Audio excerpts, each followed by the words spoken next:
Hello guys and girls, and welcome to episode 165 of the F.Reality Podcast, your weekly digest of the top VR news. We're going to be talking about our experience with the Oculus Quest 2 Elite battery strap and the carry case. Reports are in about an Oculus Quest 2 Jailbreak. VRChat sees record numbers. We give you our early hands-on impressions of the HP Reverb G2. And to round up the show, Zim's got some new releases for you to look forward to next week. But for now, let me introduce you to the team, find out what's been their highlight of the week this week, and also let us know what you played in the chat so we can read out some of your highlights too. First up to the plate, this guy likes to drop it like it's hot when he's dropping into the battlefield, but he hates it when you steal his banana. It's the one and only Rowdy VR. How you doing, dude? You alright? I'm doing all right, and I knew you were going to say something about Population 1 because I really regretted not being able to play with you when you and I saw you jumping in because I was already in a squad in there. But yeah, no, I've been doing great. I've been playing like some more Population 1 this past week, and I mean it's the first time that they've done a little bit of an event, right? Like they've done like the, what is it called, the energy course or the That's energy right, yep. course, right?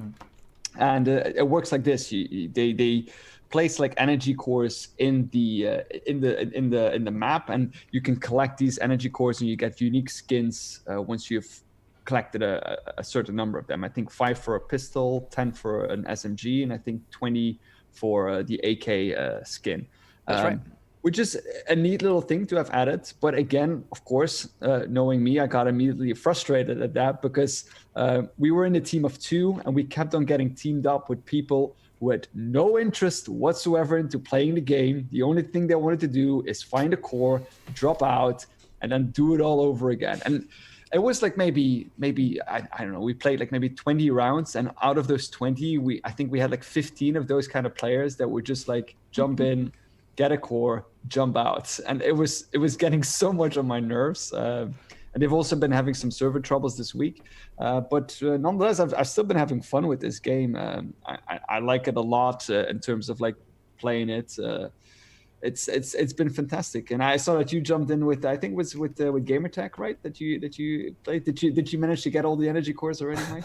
Yeah, so like a bit like you, Population 1 is pretty much all I've been playing, and again, it's like my highlight of the week as well. And yeah, you're right. I've been playing with the Gamertag VR and also the Lonely Viper. They were a really cool team. I live streamed it on Thursday. I don't normally live stream on YouTube very often, but I thought, I just wanted to play something fun and just have some fun with the audience as well. So yeah, we played. We got a few wins in the bag. That was a lot of fun. But like you said, the Energy Core event had just started, so we were kind of collecting some of those as well. And I think I've found 18 of them so far. I've got 2 more to find. I think there's 20 in total scattered around the map. They're always in the same locations, by the way. So you can look online and find out where they are and then just go around and collect them all. But the problem is I didn't start doing that, so now I don't know which ones I've collected and which ones I haven't. So I need to kind of so they're fixed in certain places. Yeah. So like, to give you an example without giving too much away, there's one right in the very middle of the map on top of the tower. If you've collected that one already, like, it won't spawn there again. You need to find the other ones that are dotted around. And of course, because you kind of like tend to get pushed in a certain direction of the map, encourage you to keep playing to get all the different cores, to get all the different skins. But also with this new event, which I do think is really cool and a smart way to get people playing more, even though I'm super addicted anyway. I didn't need this as an incentive to play anymore. But they've also opened up the shop for microtransactions. So they've got like a character skin in there now, which is like a biosuit with like a really nice, I think it's a sniper skin, and some weapon skins as well that you can actually pay money for. It's all cosmetic, no pay to win stuff, but it's interesting that they've started opening up that as well now. Personally, from our team, like the way like Gamertag and the Lonely Viper and I play, like when we play together, we always go as the Blue Jacket boys. Yeah, we as well. I do that as well. Like the default skin, and the way we say is that we're playing like a psychological game with the other teams. Like they see us rolling as the 3 Blue Jacket boys, and they're like, oh, this must be a bunch of noobs, whereas in fact they underestimate us and then we completely annihilate them. So we're playing a psychological game here as well as a shooter. I do exactly the same thing. I'm like, I still have the basic skin, I think, on everything, so I really don't care about this energy course as well. There has been one issue I've been having with the game, beside of the server troubles recently, though, is that I don't know if you've noticed it, but there are I don't know if you can call it really cheating, but there's been like some kind of like weird kind of exploits in the game that I've been seeing happening and that are kind of annoying for people who play the game regularly. One of those is like, I don't know if you've seen it with the lantern post, where like people grab like an edge of the lantern post, and I don't know how they do it. I don't really care because I don't want to do it myself. But they like jump like in the sky, like almost as high as a tower. Like all of a sudden, like it like boosts them up, and they have an entire overview of the map, and they can see where everyone is, or they can like fly in from the top and drop on you. That's one of them. And another thing that I've been seeing quite often as well is that people fake their height in the game. So that their actual hat is above the player's hat, and you see them running around like this the entire time. Like they're holding their hands the entire time this, and you think like, what is the advantage of that? Well, the advantage of that is they go in front of of some kind of cover. They go behind the cover, and they can look over the cover without showing their hats. And with their hands, they can like shoot like this, and they can like and just like shoot you down, and you can't aim for anything because the only thing you see is their little like that's kind of gun that is popping out. So that's one of the other things that I've been seeing in the game, and I really hope that Population 1 developers are going to like try and tackle that a little bit better, because it kind of ruins the experience, especially for new players, or it's even worse of like new players, because I said it now, we're going to do that as well. So everyone go and do that, ruin the game for everyone else, so that the developers will have to fix it. So the only funny exploit I've seen is that somehow GT managed to work out how to do a pole dance. So basically he grabs hold of a pole and then he spins around it, and then it just gathers a crowd of players, and they just start fake throwing money at him like he's some sort of like pole dancer, and that's how he earns his skins in the game. So that's another thing I've seen so far. Another thing that I've been seeing is where they place kind of like you can do like building blocks. You can build those plates. If you build one on the ground, there's some way you can like grab it and then go under it so that you're under the ground. Right. And then like start shooting like that as well. It's like those kind of things I really need to like fix and work out, because that's not a good thing for that game at all. I think the only bad thing that I've really experienced is like server pings, because sometimes we get match made with like US servers, and they have like a significant advantage over you if you've got like a 140 ping or something like that. Whereas if you're in like an EU server, you tend to get like 30-40 ping, which is much better. So yeah, players have definitely got an advantage over you if they're local sort of thing. But it's still a great game. I really love it. So what sort of, because you were very critical of the game originally, Rowdy. So what was it that changed your mind about it? I'm still very critical about it. Like there are certain things in the game that I really want to see change, and one of them is the reloading mechanics and some of the gimmicky stuff that I just don't feel like really suits me. I still find the game a ton of fun though. Like I have a lot of fun, and mostly that is the social aspect of it. I absolutely hate it when I go in there myself and like just try to get matched up with like random people. I don't like that at all. But the social aspect of the game is great. The adrenaline in the game is great. The getting the wins is great, because I'm doing fairly well on my win percentage as well. So it's been a really nice game in terms of that. The gun mechanics, I'm just not a fan of them, and like I said before, like I don't think that like destroys the entire game. I only want the game to become better. And I mean, some people criticize me for that, but I don't think that it's a bad game or something. Not at all. I think it's a great game, but I just think it could be a lot better. That's the only thing. On to back Rowdy up, just in terms of how much he's played this, because I was always a bit cynical. I'm like, he's played a lot, sure.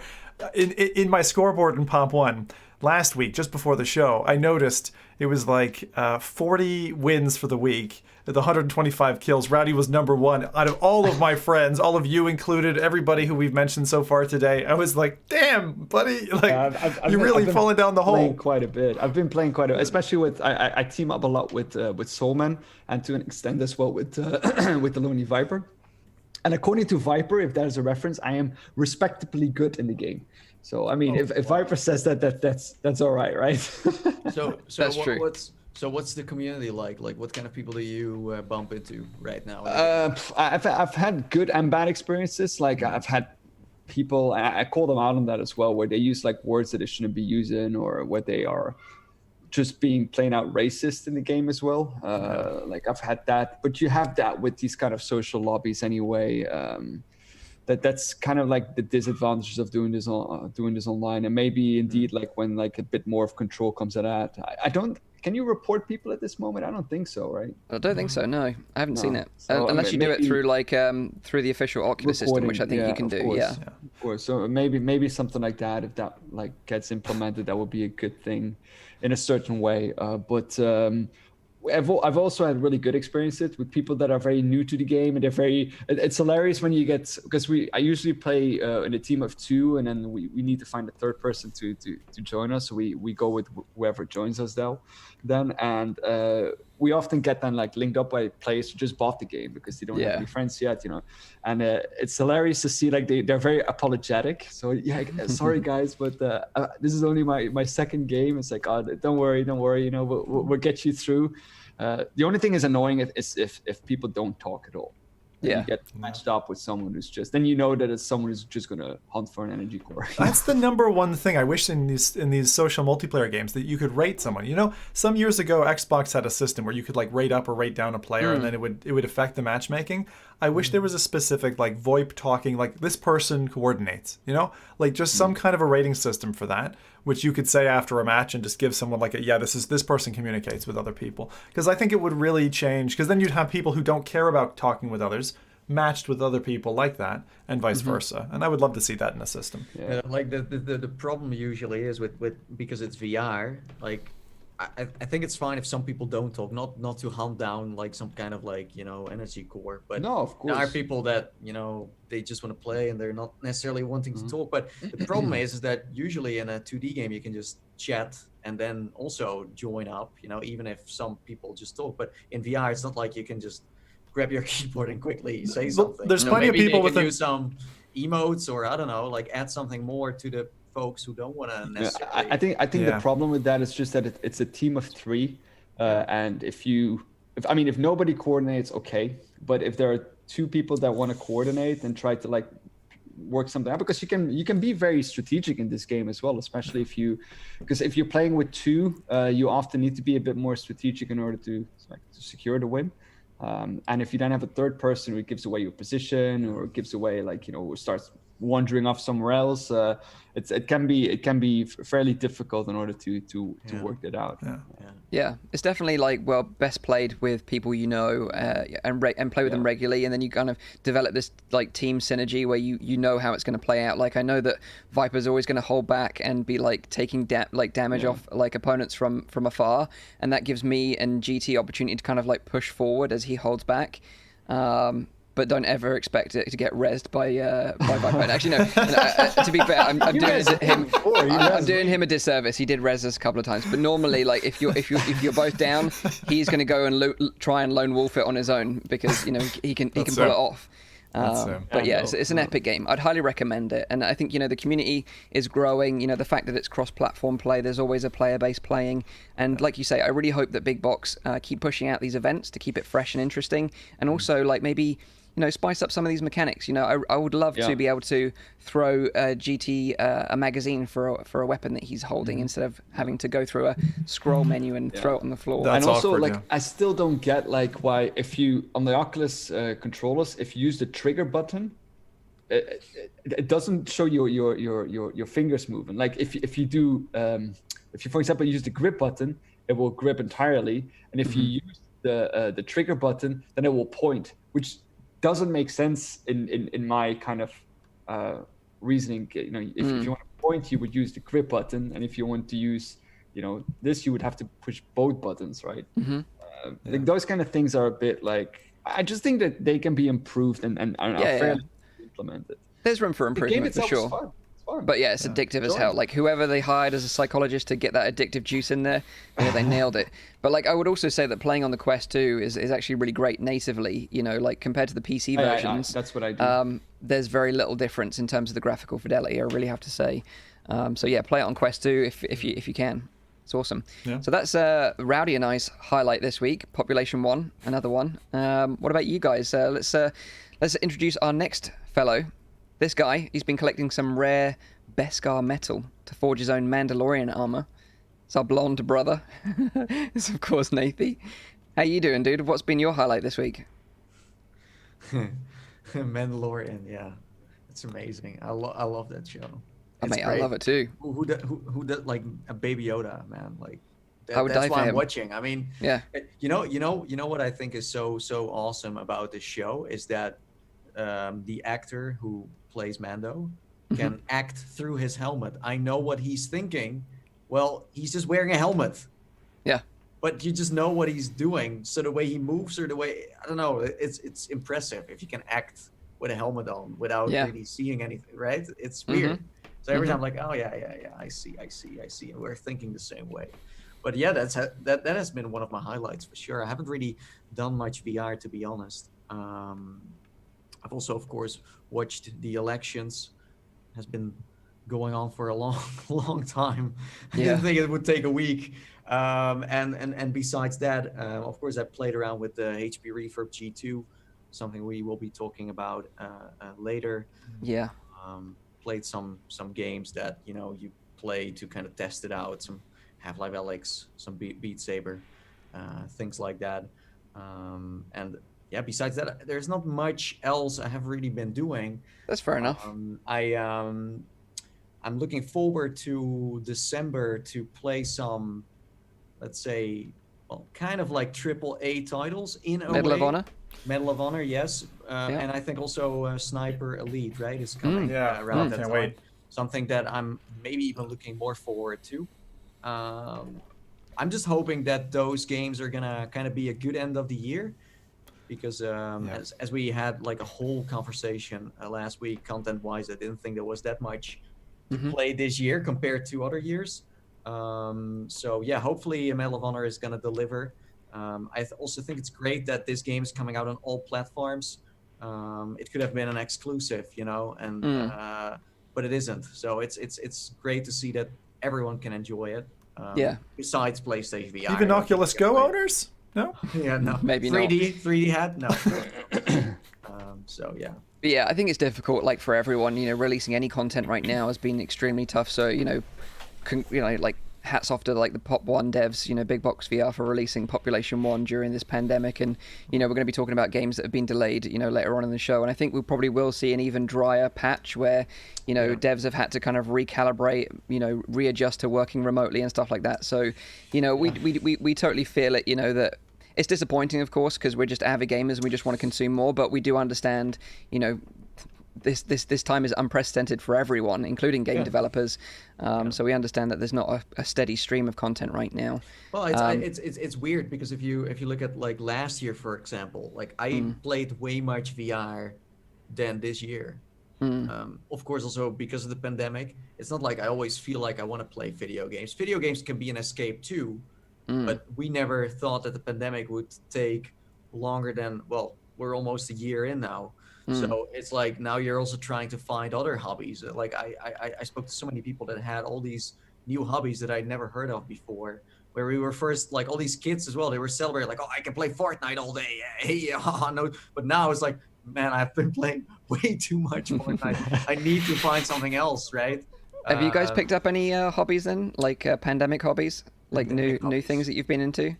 For me, like I've really got into cooking, which is kind of unusual for me. Wow. Cooking meals from scratch. Wow. That's actually a great skill to learn, I think, because I mean, It is. if you can cook, like it's so much easier.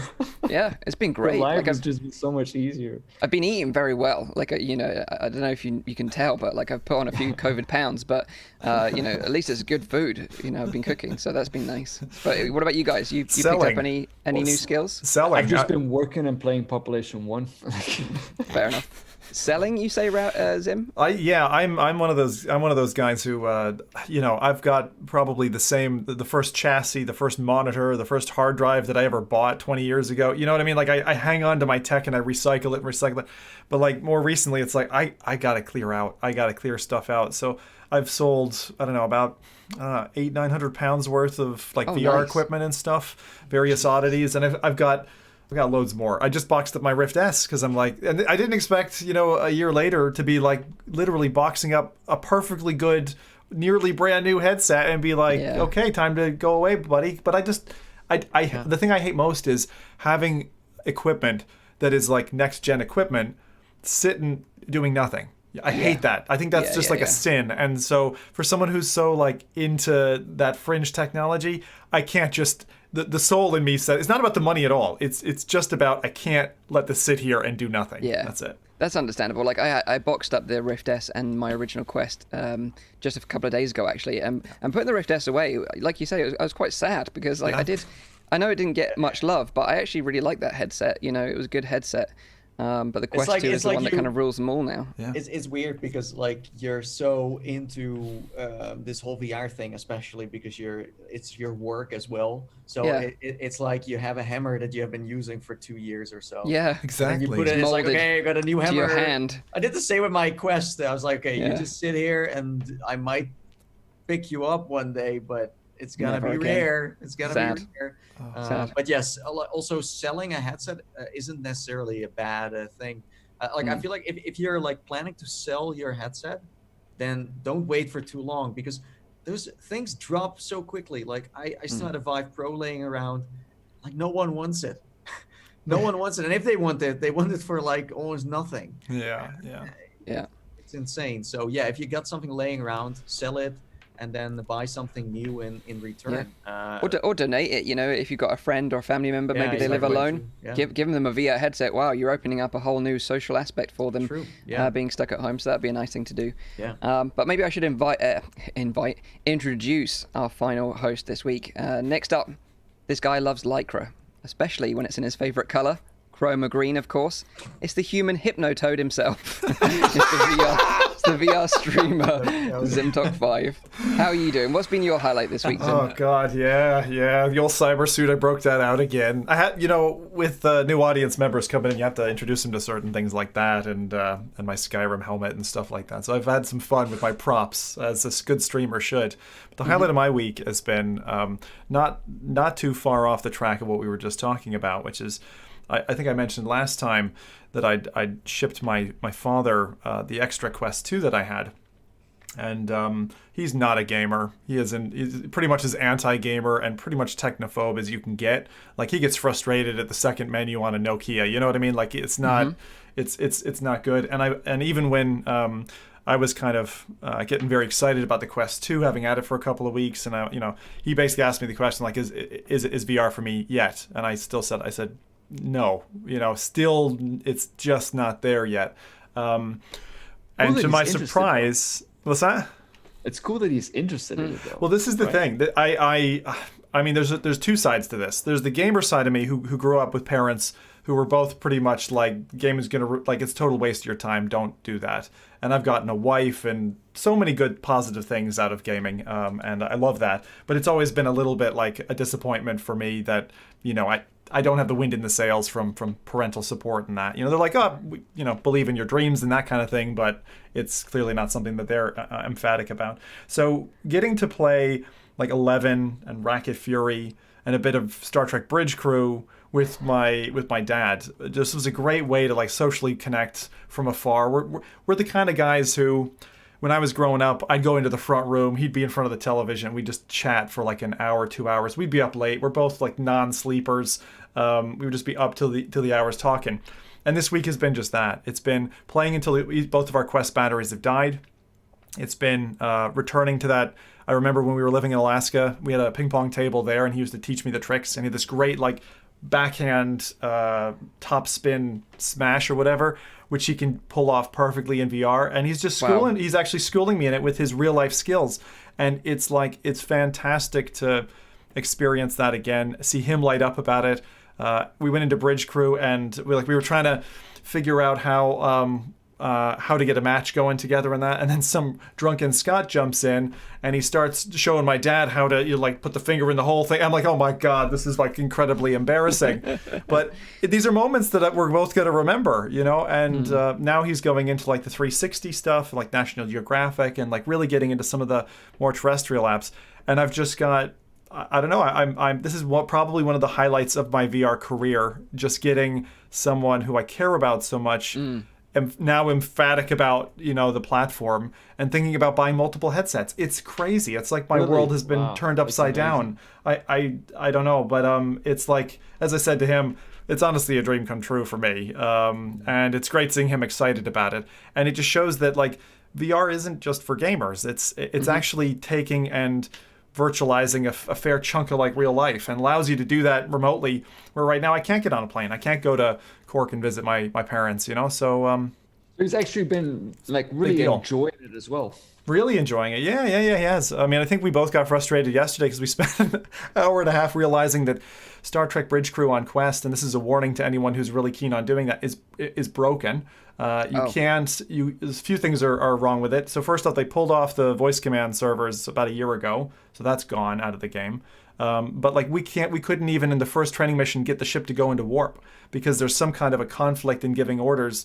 And the app is just it's broken. And even the drunken Scott who joined us, who was clearly a Bridge Crew fanatic, was telling us how currently there's a patch problem where the Quest and any other headset you can't play together because you can't see what they're doing, and the whole system is broken. So it's an older game now.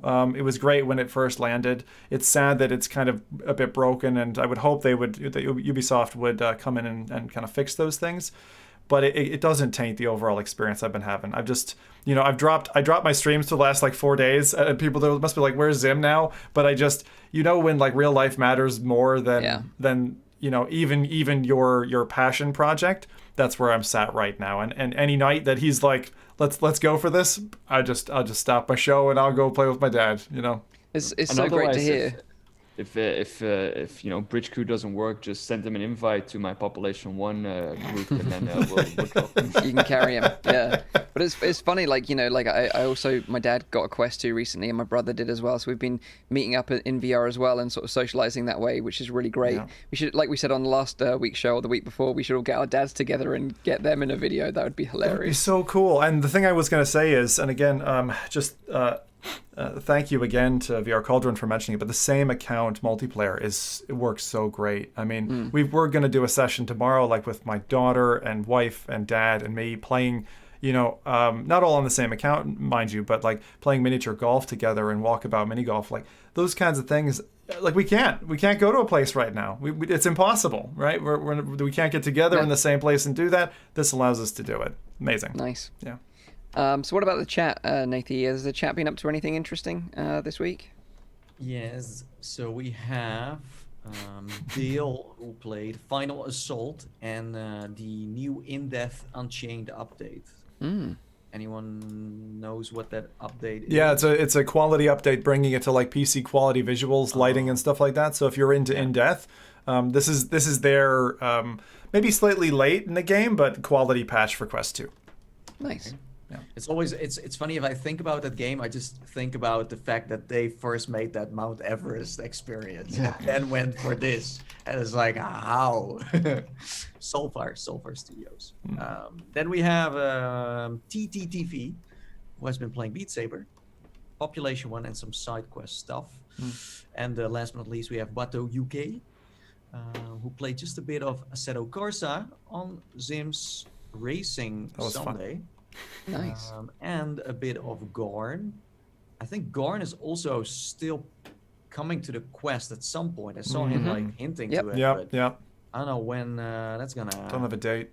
No, not yet. Before you know it, the next Quest is already out. But you know what's gonna happen. This is gonna be the next round of broken tellies. That's what. For sure, without doubt. Yeah. And injuries.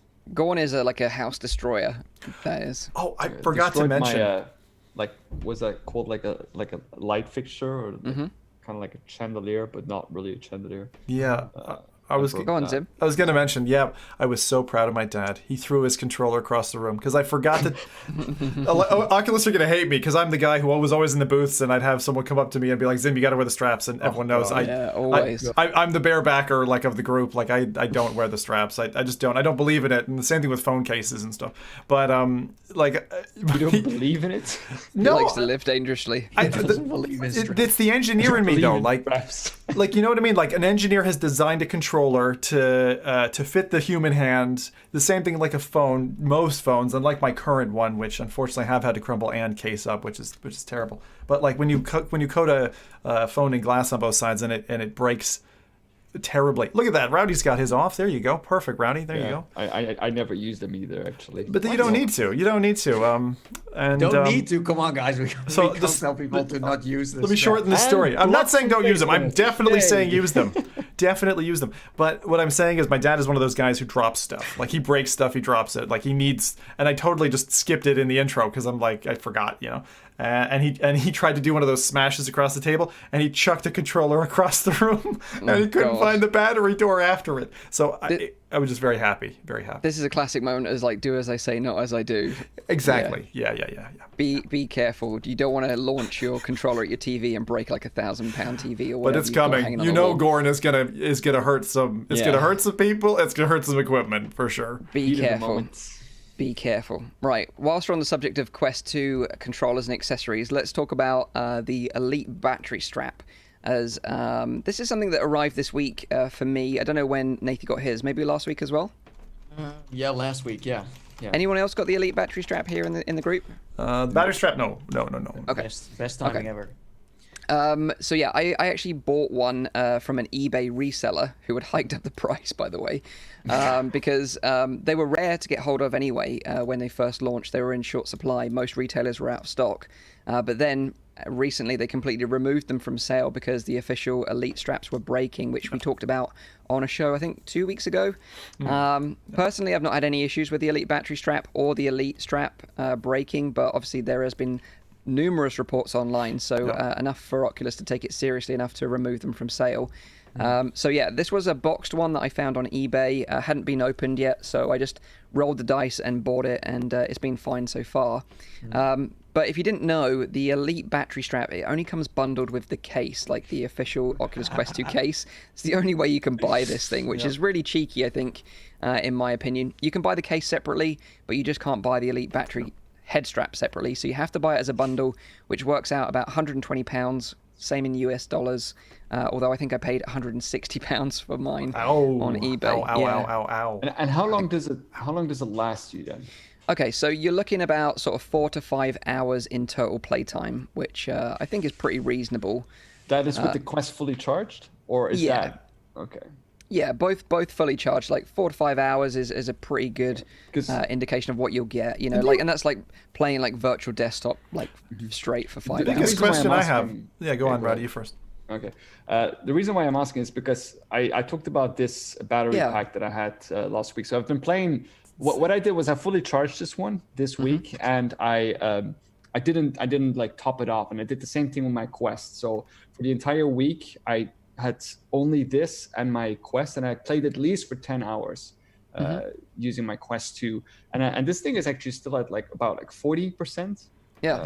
So it's been really great, and like just, I mean, if you don't want to spend money on like a battery strap, like getting a really decent power bank might actually be a better solution in case you don't want like the full paying for that bloody case is the real thing, because like Mike, that's the part that I mean, when you do the math, it's just that case is expensive.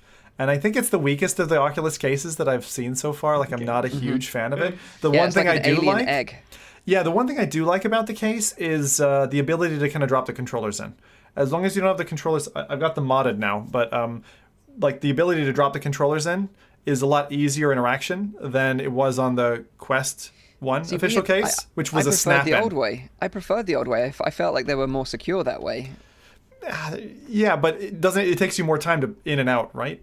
Yeah, that's okay. That's okay. But I felt like, you know, they weren't going to rattle around and maybe scratch my lenses in the case. I don't know. I haven't really taken it out yet, but I certainly had more confidence, I feel, in the original one. But yeah, I prefer the material on the original one. Like I said, this one's like a huge kiwi. It's got like a kind of fluffy outside ostrich egg feel or something. Gets dirty very quickly for sure. No, I don't know. Like when I unboxed that case, I thought like this what is this for a crap ass case? I do not like it at all. It feels cheap. You're gonna destroy it. It's very easy. Also, the old one is like they put like this layer in it, so this soft layer. It's just cheap. It feels cheap, just like everything else that they did with the Quest, with the straps. Everything else is just like I wanted to just have the Elite strap. I don't want to like. But that case is like such the number one thing I don't like. See, a case and a backpack are very similar in that they're designed to protect the contents. They're designed to be easy to use. And the number one thing I don't like about it is the fiddly feckin' zipper. It's this tiny little floss zipper. It is a floss zipper. It is literally 2 strings of like floss, and it is like if you have to tug it, and it's not just a clean zipper action, it can feck off. So anyway, I'm not happy with it. And it's way bigger. So the previous one was nice and compact. This is not if they call this a carry/traveling case, it's bullshit. It's not. It's freaking huge, man. It's honestly, comparing it, it's about 25% bigger than the original Quest 1 case. And I would say that if you were thinking, and like the way I think is I'm going on a business trip, okay, not in 2020, but I'm going on a business trip, it's going to take up the majority of my luggage case that goes overhead in the overhead locker. It's just... So that's the case. Yeah, here. Even a compartment for your batteries and stuff. That's also something that is super nice. This is the original one. This is the one for the Quest 1. Yeah. But things were still expensive, by the way. Case aside, I do think the Elite battery strap is nice itself. I am enjoying it. Nice. Yeah. There's a couple of things that I like about it. So if you've not seen it, basically it's like an Elite strap. But where the ratchet dial is at the back, it's got a battery compartment which holds the battery. It's a little bit heavier, of course, because it's got the battery inside, and then you've got a little cable, USB-C cable going to the headset, which is keeping it sort of topped up with juice. To charge maybe show it? Do you have it I there? can. Yeah, maybe. At the back. At the back, you've got like a little USB-C port. I don't know if you can see that, if my camera's going to autofocus or not. Yeah. But you basically plug that in to charge the strap and the headset at the same time, and then the headset will give you an green indication when both are fully charged. That was my main question. Yeah, so it passes through the charge trickling through. And have you noticed, it's probably early now, but which charges first? Like, does the headset charge up first, or the battery charge up first? I don't know. Do they both, You don't get any indication on the strap itself, just on the headset. Yeah. But the thing I did like, which I didn't necessarily hear of before, is actually in the Quest main menu, where you see your headset battery status indicator, you get another little one above it that shows you the status of the strap as well. So you know how much percentage you got in your strap, how much percentage you got in the headset, which I really like. I think that's a really nice little touch. That's great, yeah. One thing I don't necessarily like about it, and I think I'm probably going to be in a very small minority of people here that have this gripe, is that it doesn't have Oculus Link pass-through. So... obviously, this cable, this USB-C cable, is connected to the headset at all times. It would have been nice just to connect the link cable to the port at the back here of the strap for like link pass-through. But you have to like disconnect this one and use Oculus Link. Of course, it doesn't matter because it's charging the headset at the same time as you're using it anyway. So it kind of defeats the object of having a battery strap. But it's just one of those things that's just a bit of an annoyance for me. And what do you think is like the comfort level? Like if you compare this, for example, to the regular strap and to the Elite strap, is it like the original strap is like night and day for me? It's like the original strap is like watching one of those watermelon videos where people are like wrapping elastic bands around it, and I feel like my head's gonna explode. But yeah, the Elite strap I really like, and this one I really like too. It's just the extra weight at the back acts as a nice counterweight. Yeah. Especially this part, right? Those two little things on those edge, like they like get ingrained in your skull. Yeah, like when I took that material strap off, I could have happily burnt it and done a little dance around it. Like I hated that thing. I don't even know where it is anymore. So funny. Yeah, I'll still defend it. I do think it could have been cheaper. I think it's a bit overpriced, honestly. But everything. Yeah, they should have just sold it separately for like $60-$70. That's for sure. Yeah, true. But even if because you can kind of like see how much the case is with. But I think it's still expensive if it even was standalone based on the price they would sell. How did it come packaged? I'm curious if they're trying to get around battery shipping regulations with the case. Did it came come in the case? Yeah, see, I'm wondering if. But outside of the case, was it just a cardboard exterior with a sleeve like the Quest 2 comes? Yeah, exactly. Okay. So yeah, overall I really like it. I think for me, where I really want to use this headset wirelessly using Virtual Desktop, which we've talked about many times on the show before, fully unlocked 90 Hz, full fat PC VR goodness wirelessly with the Quest 2 with this strap, giving you about 5 hours worth of battery life, I think like that's pretty incredible setup, and that's the way I want to use this headset. So that's kind of why I invested in this strap rather than using. I'm really glad it's not independently charged. Like I was worried, and this is what drove me away from even buying it day one. Was like, firstly was the weight in the headset, but I've heard that the counterbalance is positive. So for most people, that'll be a good reason to pick it up. But I was really concerned that you were going to have to charge the main headset and the separate battery separately. So I'm so glad that it's just a trickle pass through. That's great. Yeah, you do it together. So yeah, like anything you want to add to about the battery strap, Nathan, with your experience with it? No, I think that rounds it up very nicely. Something that I saw, because we have, spoken about the Elite strap having some issues, some people have been snapping it in half. Something that I think should be added, and I think they are going to do that, is a spring load mechanic. We have seen with the Quest 1 where you can pull it as well, where it kind of extends when you put it on. Because right now, if you have the strap, you first need to like completely dial it out, then put it on, and then dial it back in. Well, with the Quest, you pulled it out a little bit, put it on, and then you could just, continue playing. I think that's the lack of... Yeah, it goes back to the CV1's wear like a baseball cap. And I think that's become... The thing is, the Rift kind of trained us into doing that. And I for their design reasons, they've been backing away from it. But I think I would agree it should be reintroduced. I think that's also the source of the actual problem. I agree. And not necessarily the quality of the plastic or whatever. It's just definitely the fact that you can't pull the headset while putting it on. You can't do that. I'd actually be interested to see like third parties get involved into this as well and start making these custom kind of like people are like, again, people have been buying that freaking Vive Deluxe audio strap. I'm sure Oculus tried to prevent people from modding it, but people have been doing it again, and it's like I was surprised that this was happening again. If they didn't make the mistake of not adding that mechanic to it. They should have released an audio version. Yeah, true. And I like talking about what Rowdy does, with the anchor. I saw someone on my Discord posting this pic of like he had like the Vive Deluxe audio strap, and then he used a pop socket that he put onto his anchor battery, and then the other side into like a holder for your pop socket. So he put that on the back of his strap, and it works fine. But the fact that like for the community modding it, I think it's still amazing. But Facebook hates it. They freaking hate it because they want to be like, it's like your Apple phone and you put a freaking satellite on it so your internet is faster.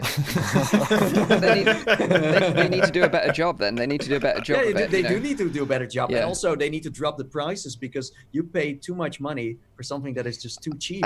I don't know. I feel like the Elite strap is worth the £50 in my opinion. Like the comfort is worth it. I think personally, but I get it. For $50 you could have gotten some speakers with it. So I think 25 maybe is a fair price. And same with the Elite battery strap. It's too overpriced. I'd like to see an audio version. And a carry case. Don't buy the carry case, man. Like get something else. You can actually. The funny thing is, like if you've got the original, if you only got the Quest 2 with the original soft strap, it'll fit in an Oculus Go case. Which is interesting. With the controllers, it'll actually fit. It's a bit of a tight fit, but it fits. And the new one without the battery strap, I haven't tested that, will fit in the Oculus Quest 1 case, which is mad. Yeah, upside down, exactly. And so you can, and this is what I was doing, was like pick up cases, either secondhand or even a new one from old Quest stock. They're cheap. I got a Go case for £20. It's crazy. I'd imagine Oculus are working overtime to get these quality issues sorted so they're back in stock for the holidays, because this is going to be a lot of revenue they're missing out on otherwise. Yeah, it'll be a problem. But we've got lots more to talk about, so let's breeze through these next bit of news, because the next thing I want to talk about is a jailbreak for the Oculus Quest 2, which we talked about a few episodes ago, where I explained a chap called Robert Long was trying to crowdfund a pool of money in order to encourage hackers to find a way to jailbreak the Quest 2. Now, last week, Upload VR reported that a group known as the XRSI, which stands for the XR Safety Initiative, are a group of people that have apparently confirmed that a researcher from the XR community has gained root access to the Quest 2 headset, bypassing the Facebook login requirement. This is kind of interesting. I've seen a lot of people talking about this, a lot of people hyping this up, but we haven't seen any actual evidence of this exploit so far, and this is where I get like cynical and a bit like skeptical again. Same with the deck of gear, I'm kind of skeptical about these things until I actually see something physically working in front of me properly. But we haven't had any evidence of this jailbreak actually working yet. Now, it could be that they don't want to show their cards because as soon as they show off what they've got working, Facebook patches it. Exactly. The exploit is gone, or that they're worried about the legal consequences of posting something like this online. You know, Facebook being the huge mega corporation that they are, you don't want to really mess with them in the legal capacity because they will just destroy you. They will make sure you live in the streets in a box. And it'll be almost like you've never been on this earth. They'll just completely wipe you out. So, yeah, so I can understand maybe why they're a bit hesitant in posting it, but until it actually is shown in some capacity... How do you show it safely? How the heck are you going to do that? I guess you just release it online on GitHub or like as something. I don't know, you release it as an open source something somewhere. On the questbay.com. Maybe, yeah.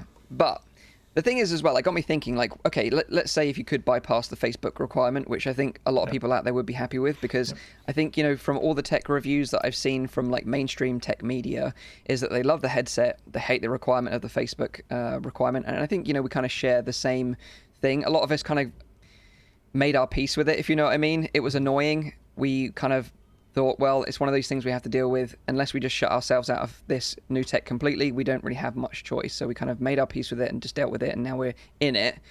But some people don't want to do that, and I respect those people's decisions in that.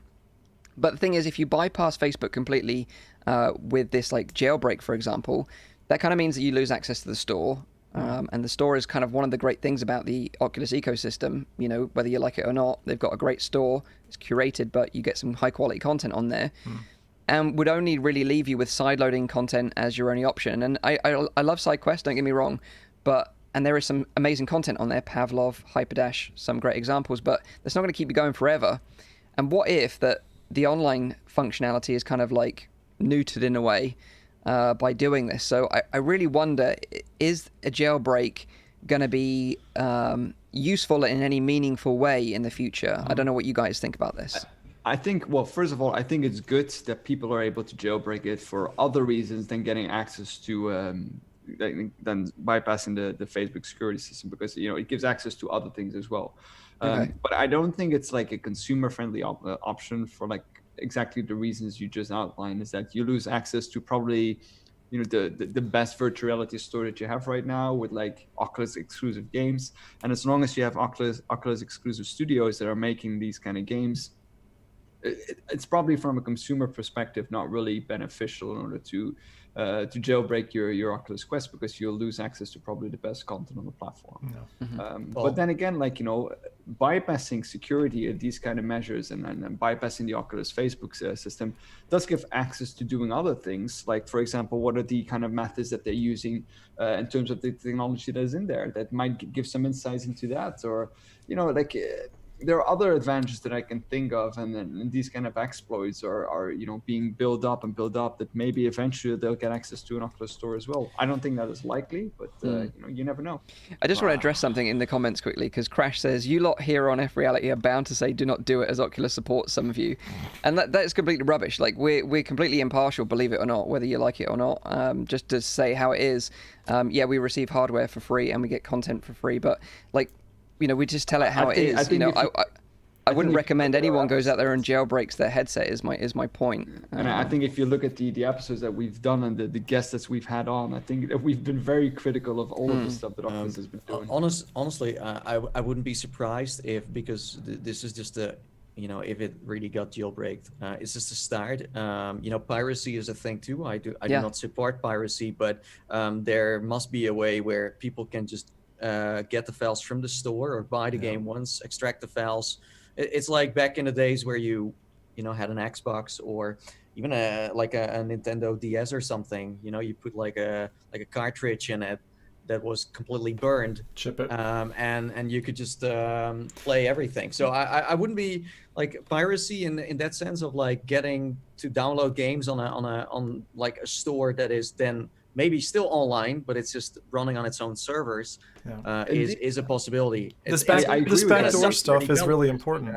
I agree with that, Nathan. I think it's like, and it's actually like, it's like a little bit of like a double-edged sword, right? Because at the same time, you don't want to condone piracy, but at the same time, piracy might be the reason why Facebook ultimately says, okay, we remove the the entire Facebook login, because we see too many. If the jailbreak is, for example, very easy, and you have some kind of shady store that is like providing you these kind of like, I mean, the developers of course are the dupe from that because they don't make any money, but it might be.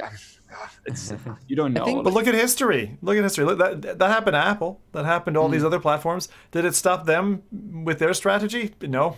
I really doubt that jailbroken devices is going to lead to a change in their strategy for Facebook login. I think so? I think the benefit of having tinkerers in the back door of a system is that you can end up with use cases that otherwise are blocked. Let's say Warehouse VR provider takes 20 quests and sets up and uses jailbroken devices to provide true Wild Wild West, Warehouse VR, which Oculus at the moment doesn't support through their APIs allowed to developers. Stuff like that really excites me. But on the flip side, and to the point that Nathan's making, it's very scary to think that someone goes in the back door and can severely damage developers, because we know what that shipping model looks like for the console market, which is, oh, hey guys, I've got 20 free games on this little chip. I just plug into the side of the headset. Boom, I've got all those. I don't have to pay for the, for the hard work that the developers have done. And then there's the hacking side, the cheating side in multiplayer games. I agree with that, but at the same time, if you look at like the entire piracy movement that you had in like the 90s and the years 2000, that led to the revolution of like the gaming market with the Steam platform, B, Netflix, Hulu, all of those like streaming platforms that all provide. It's about giving ease of access. Yeah, and people are willing to give up their privacy like that. Well, that's the reason why I think that Facebook is indeed like it's not going to disappear. On that streaming point, I want to make a point here because I've just gone through. So I'm an old school guy when it comes to like my music, and I own my files, and then I convert CDs and MP3s and that kind of stuff. You're still on LimeWire? I'm not. No, I don't use LimeWire. Okay. But I don't subscribe to any streaming services, and I feel like I'm trying to get choked out at the moment of it. Like Google Play Music recently shut their service, and I'm like, why does my Android phone not have a default music player that can just play my MP3s? It's ridiculous that I have to go, and this is exactly what I'm kind of scared of. I agree with Rowdy's point saying that the digital evolution that was going to happen with the internet, right? We were going to get to digital storefronts, Steam, and kind of digital content libraries, and the same thing was going to happen with music and video and all that kind of stuff and our games. But what I don't see is like where's the benefit to that?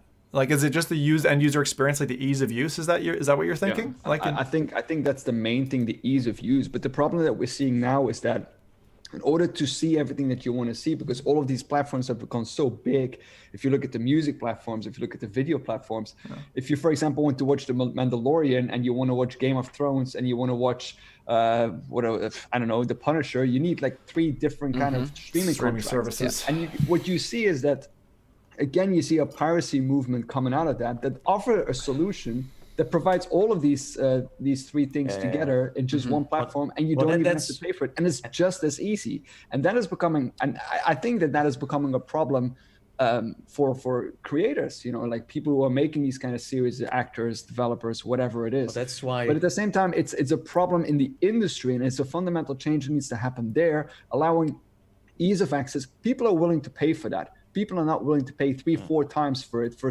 one thing that they want to see. Yeah, I agree. And I think that is the problem here. But yeah. I think bringing it back round to VR just quickly is the reason why. The thing is, what I would say is, I would just say, don't pin your hopes on the Quest 2 being jailbroken and then having the full functionality of that headset. My point is that if you hate Facebook enough to boycott the headset, go buy something else. Go buy a $1,000 PC or whatever and buy a fancy PC VR headset, because there is no other alternative right now. That's the problem. And that's why you can't say it, because that's the only headset you can buy right now, or you don't. But the thing is, pirates... you can buy a Vive Focus or a Pico Neo. Technically, but for these very reasons you wouldn't, because they don't have the storefronts that Oculus have. I think my argument here. I think honestly it's great news that there might be an option for people to not having to use a Facebook account to use this headset to then also play the games that we are playing with a Facebook account. But as I said, the fact that you don't need to pay anything for the content, that's definitely a problem. So on one side, this is awesome, because there's a big audience that wants to play with the Quest right now, wants to pay the money, and wants a pirated version, and wants to just enjoy it as much as we do, just not with us giving our data to Facebook. Did they mention anything about Steam, by the way, that you can still use Steam on a jailbroken device? No. I don't know, That would be a viable. That would actually be useful, right? If you could bypass Facebook on the Quest 2 and use it primarily as a PC VR headset, fine, I'm all down with it. But all I'm talking about is the standalone functionality. I don't think you're going to get the same functionality. Can I float an idea? Just taking us back into the 1990s for a second, right? So singular ownership, singular price. My wife floated an idea with me, which I thought was really interesting, and I just wanted to see what your opinions were of this. So she said to me, because she was really hesitant to convert her original Quest 1, and sign up with a Facebook account, like many people have been, right? And because they've got a lot of in the kind of Facebook circle, they don't necessarily want to merge the two. And as long as they're not on the new equipment, they can hold off until 2023. So really the question that she posed was, like, why don't Facebook offer instead of us bled for selling our data and all of that, why don't they offer a price? Like if it cost you, I don't know, $1,000 to use Facebook services for lifetime, but you weren't going to get ads, they weren't going to track your data, blah blah blah blah blah. All the kind of nasty stuff is out.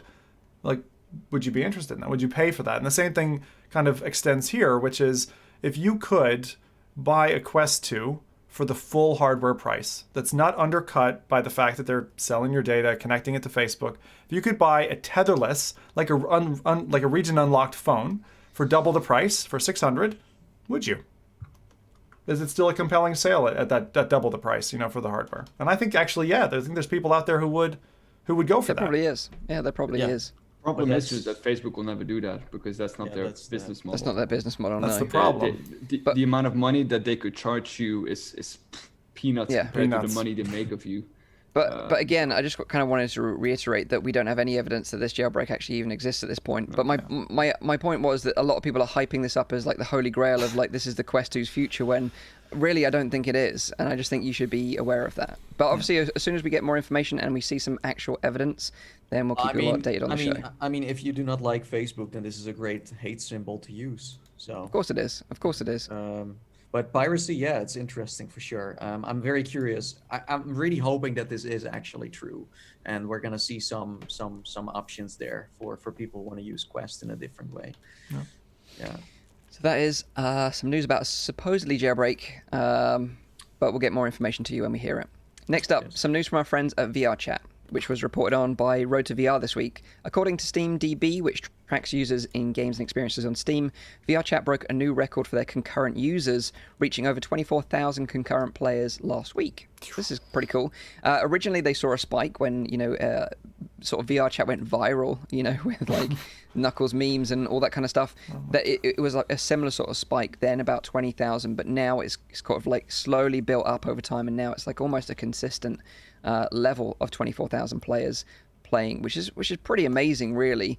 I guess there's a lot of factors to consider here. You got like YouTube channels like Josh Dub and the boys. They're using VRChat to create these like hilarious YouTube videos, which are extremely popular. You've also got like people on Twitch that are following people exploring VRChat, and people a lot enjoying that content as well. And of course, the big one, you've got the pandemic, where people just want to socialize with other people in a social environment, meet new friends, and sort of let off a bit of steam online. And I get that as well. So it seems that VRChat is really booming right now, and I think that's really great to see. We've had VR Pill on the show previously talking about VRChat and like virtual marketplaces and where VRChat might go in the future. So if you're interested, go and check out that previous interview with him.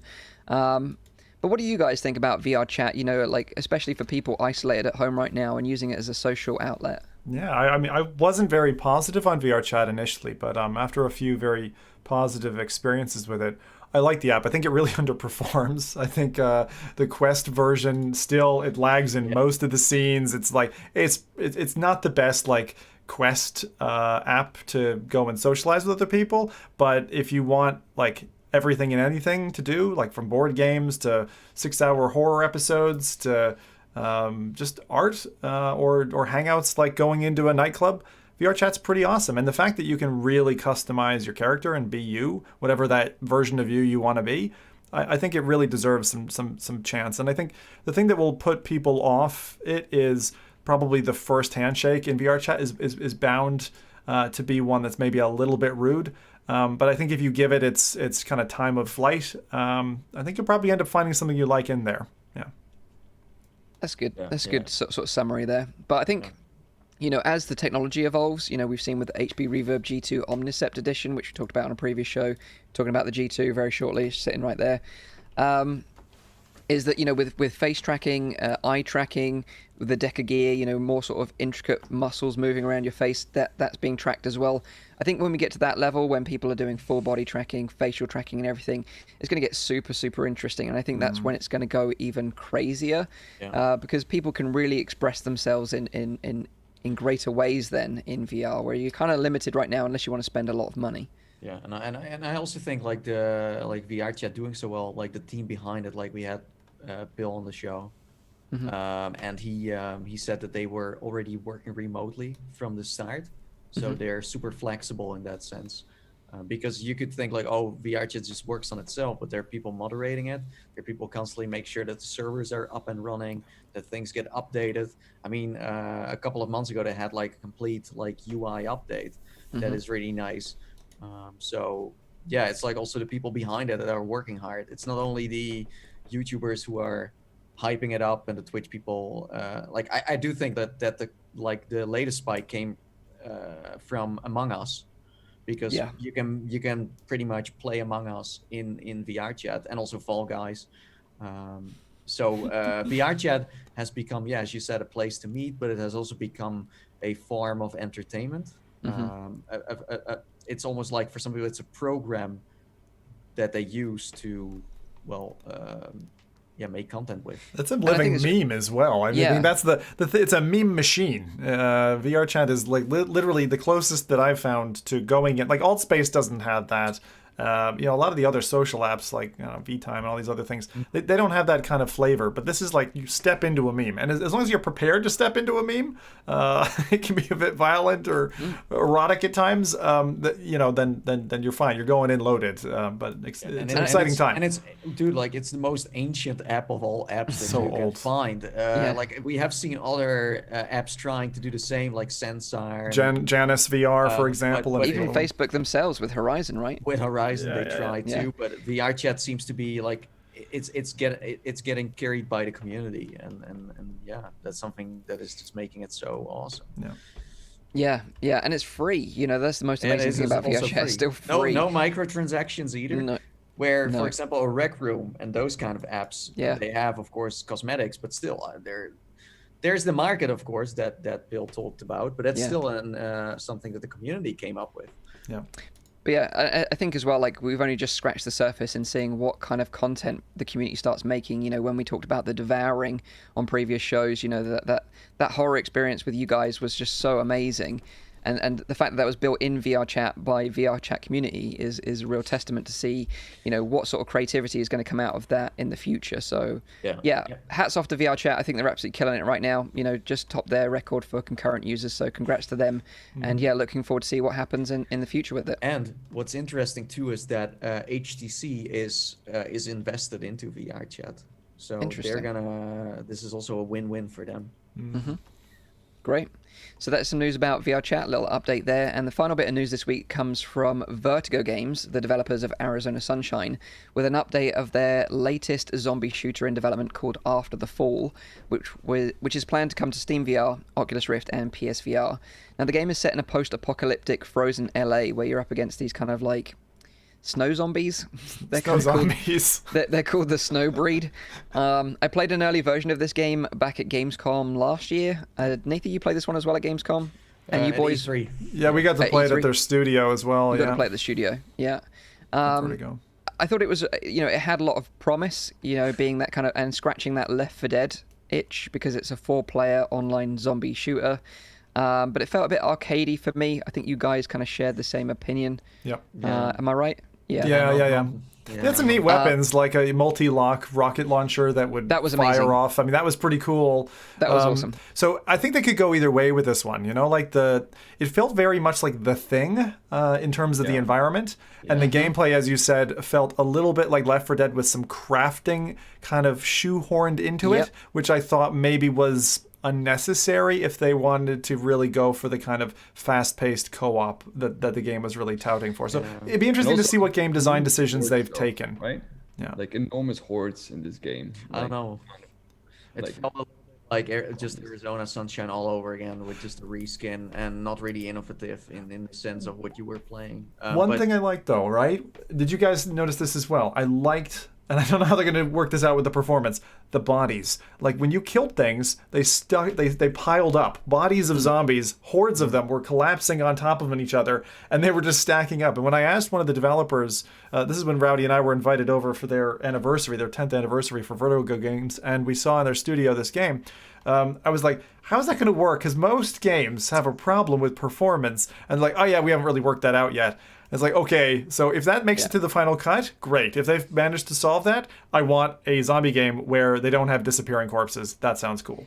I think what they want to do is they don't want to make the same mistake that The Walking Dead Onslaught made and make it too arcadey and too accessible, and certainly that's been some of our complaints with Population 1 as well, being far too arcadey in that sense. Yeah. If they can make it a bit more gritty, you can share items, you can reload properly, add that sort of real tension, because that was one of the things of playing Left 4 Dead, was that when someone was like healing up and wrapping a bandage round, they were vulnerable. Same with reloading, you were vulnerable, so you had to rely on your teammates and communicate effectively to work together and get through it. And I really hope that kind of tension translates into this game, because if it wants to be a Left 4 Dead clone, it really needs that tension in there as well. I don't think that's going to happen. I think the reason why it was, well, they said it themselves, delayed, was because of the pandemic, but it's also because the Oculus Quest 2 came around and they were like, oh dang it, we need to. So I don't think so. So. But maybe they want to go into a different kind of direction. But yeah, I don't know. I'm curious to see what they're gonna do with it. I think it's good that it's in the oven for now. They're gonna work on it a little bit longer. But yeah, they made Arizona Sunshine and they're still selling it. They made DLCs upon a point where I'm like, maybe you should work on something new.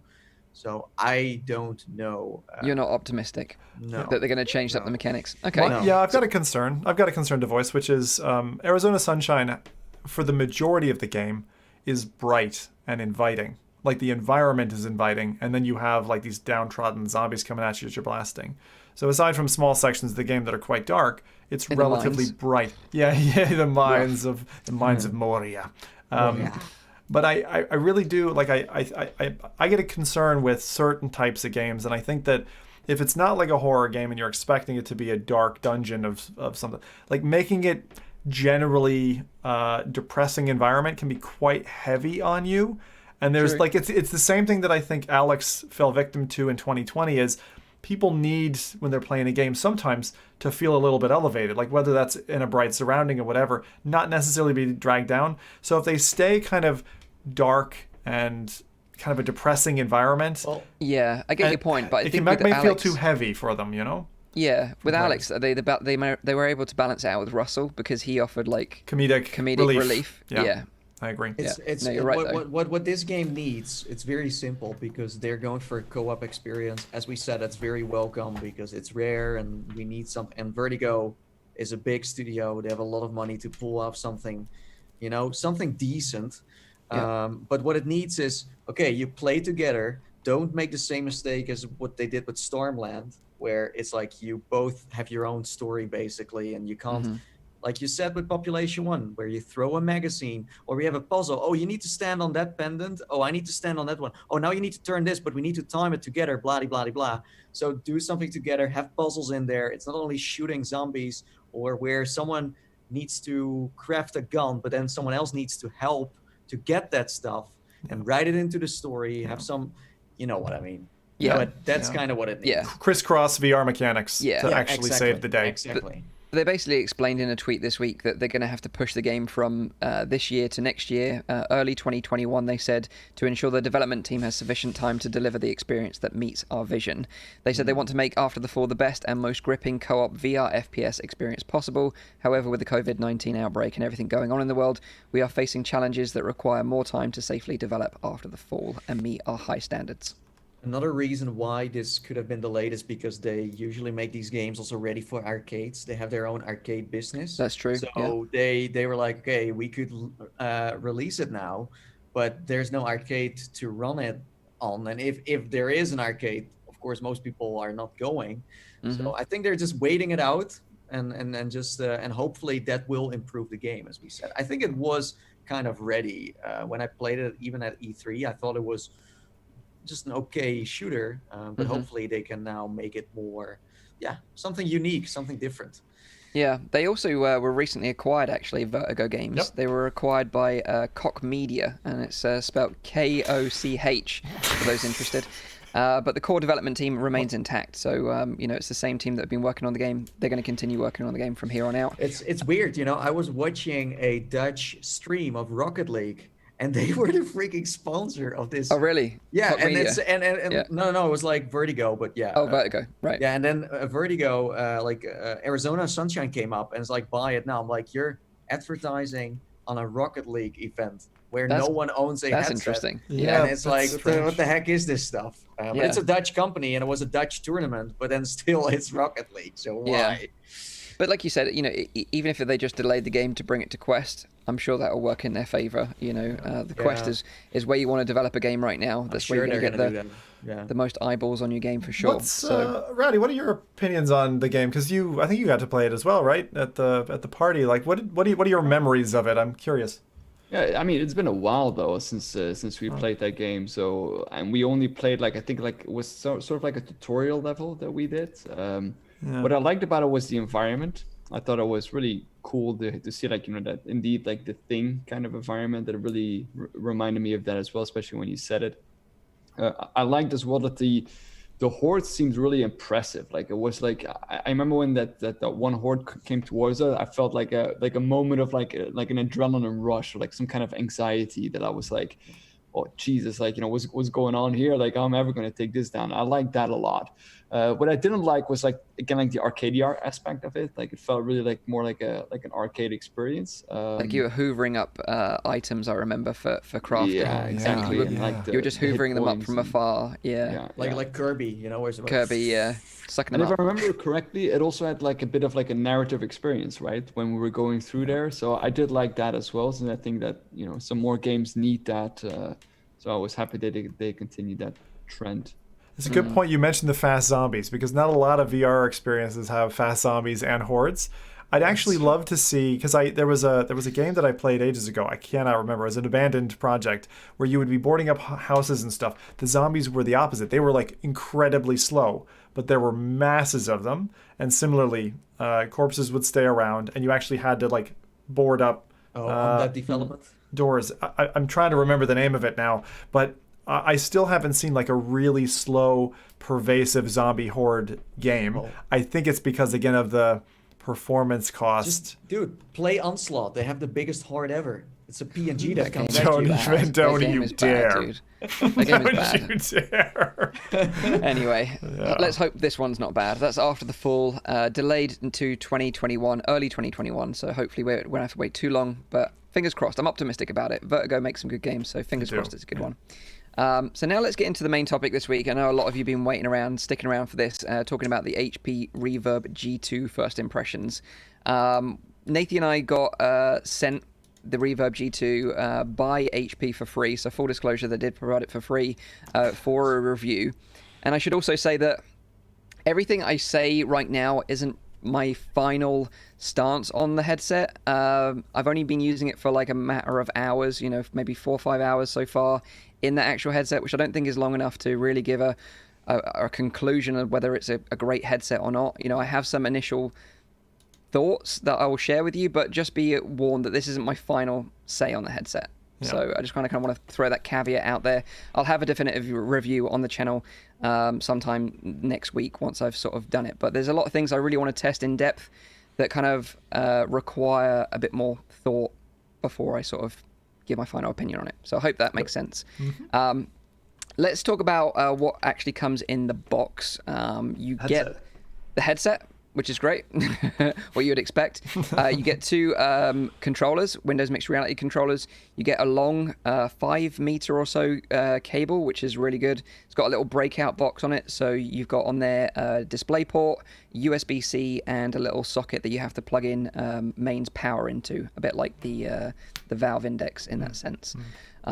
So if you don't have a USB-C port, there is an adapter which is included in the box. I've kind of wrapped it around this other adapter, but you can see it. I don't know if my camera will focus, but you can kind of see it there.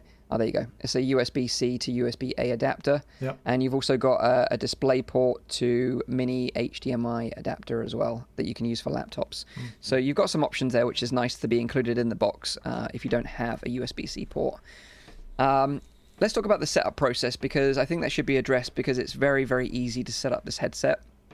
If you've got Windows 10 installed on your PC, Windows Mixed Reality is pre-installed on every Windows 10 PC, so it's pretty much as simple as plugging the headset in, it's detected instantly, there's an update that it downloads, and you're pretty much in the Microsoft CliffHouse environment straight away. Like, it's super quick, easy, and painless, and we've talked about it before on the show that accessibility in VR is really key for pushing it out there to the masses, because you don't want to be setting up sensors and drilling them on your wall. I know that for enthusiasts, they don't care.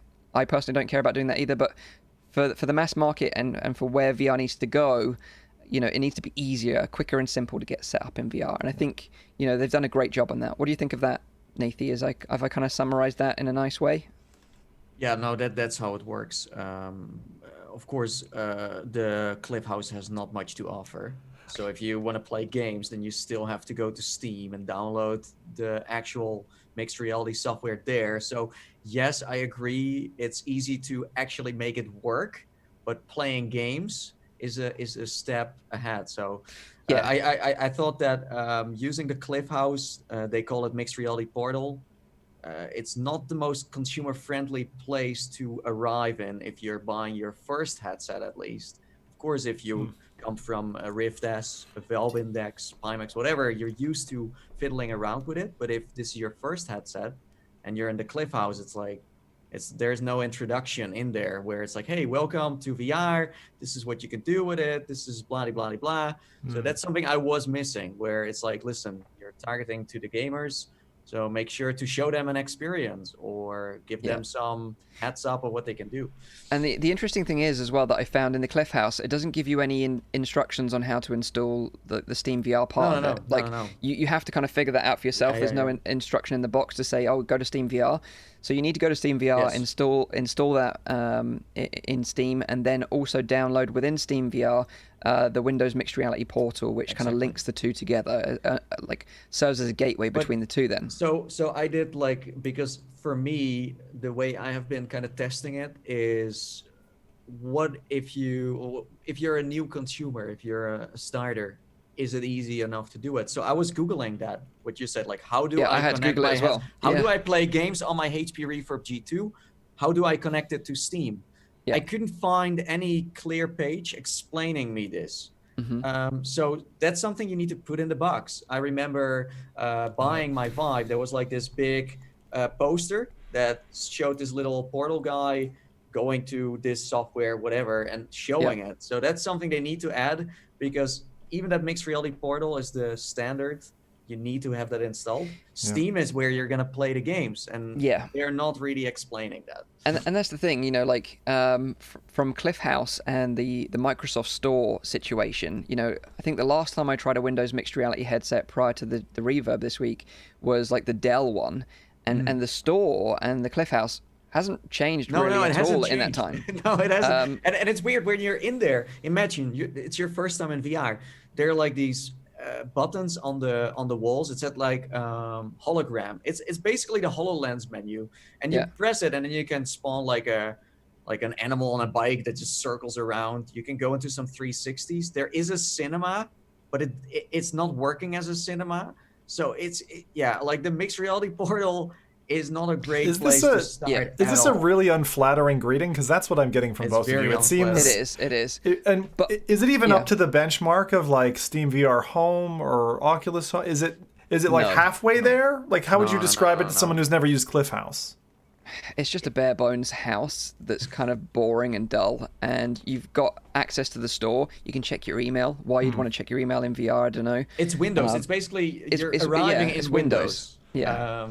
But yeah, once you've downloaded the Windows Mixed Reality Portal for Steam VR, thankfully you don't have to use Cliffhouse ever again. You can just launch Steam VR. It will detect the headset. True. Portal will run in the background. It's a bit like Oculus Home. It needs to run that software in the background as well as Steam VR. And then you can just jump into Steam VR home environment and launch games from there. Portal was the bridging software that connects the two? So the Mixed Reality Portal is the program that runs in the background that's like Oculus Home. Okay. Is it at least blue and orange? No. So once you've got that, relatively easy setup, but, like Nathan pointed out, you need to sort of link the two together. But once you've got that, you're pretty much set to go to enjoy Steam VR content. So let's talk about the headset itself, starting with the headphones, because I think, the headphones is one thing that's like amazing. It's the same audio design from the Valve Index, these kind of off-ear headphones. They sit off your ears so you don't get your ears hot. They deliver this amazing like sound clarity that is just top notch. We loved it on the Index, and I love it on the G2 as well. The sound that it comes from the headset is awesome, brilliant. However, the microphone, they don't use the same microphone in the G2 that they use on the Index. They use a different microphone. And the problem is, they set it, I don't know what it is. It might be a bug. It might be a software bug, which they might patch out prior to other people getting the headsets, but it's way overblown. It's almost like they've cranked the gain to 11, and the microphone is in your mouth when you talk. It's that bad. And I think, if you're interested in hearing what it sounds like by default, go and check out Gamertag VR's Population 1 stream last night, which I jumped into halfway through about 40 minutes in, and you'll hear how bad it is. It's terrible. To remedy it, you have to go into the Windows audio settings and set the slider down to like 35% input level, and then it's audible. It's like it sounds okay then. Still not as good as the Index, but it at least sounds audible at least. There's something wrong with, as you said, the software, because usually 100% sounds fine. I mean, if you use the Index, 100% sounds fine, and you can turn it down a bit if you want, but no one really does that. So that's something that you then need to fiddle around with, but still, I don't think we're really gonna compare it too much to anything else, but it just looks the most like a Valve Index, right? I mean, it's also partly made by Valve in a way. But are the earpieces as adjustable as they are on Index? Because on Index I thought you had a vertical move as well as the swivel. But on this, when Nathan was showing, it didn't look like you did, but maybe there is. Also, the headset looks a little bit more compact than an Index. Is that correct, or is it more about the same footprint? It's lighter, and it's slightly more compact, But yeah, with the microphone thing, just going back to that very quickly, I've emailed HP to find out what the score is with that, but you can remedy it, like I said, but it looks like when you turn the headset off and you turn it back on again, it jumps back to 100% input level volume. So you have to do it every time. So yeah, I'm sure it'll get fixed, but I just thought I'd highlight it anyway. So yeah, Nathan's shown you that you can adjust the headphones up, down, and swivel. But there's it's the same, although the arms of like the speakers on the Index are a little bit longer. So let's say if you have ears that are a bit more down, then you have some more room to adjust. So it seems like that's the only difference, but they sound amazing. It's one of the reasons why I thought this headset was super interesting, because this one and the Valve Index, audio-wise, there's nothing better out there. It's amazing, these speakers. Like if you want to watch movies and stuff, or you really want to enjoy that 3D, that spatial audio, this is like the limit. There's nothing else you want to use, seriously. You do us a favor, just for the live stream. Can you just hold up and articulate the speakers kind of slowly so we can see the full play of how far they will both rotate and go up and down? I'm just curious to see. So Nathan, and I'll just narrate it, I suppose. So Nathan's going full kind of 90 degrees back, and then it slides up and down on the head strap, so the actual speaker module. But you can tell it's a bit shorter. Like you described it, it's stubbier than the other, but the same module at the end. Cool, thank you. Yeah, we should probably talk about the comfort as well. Like comfort-wise, it's pretty good.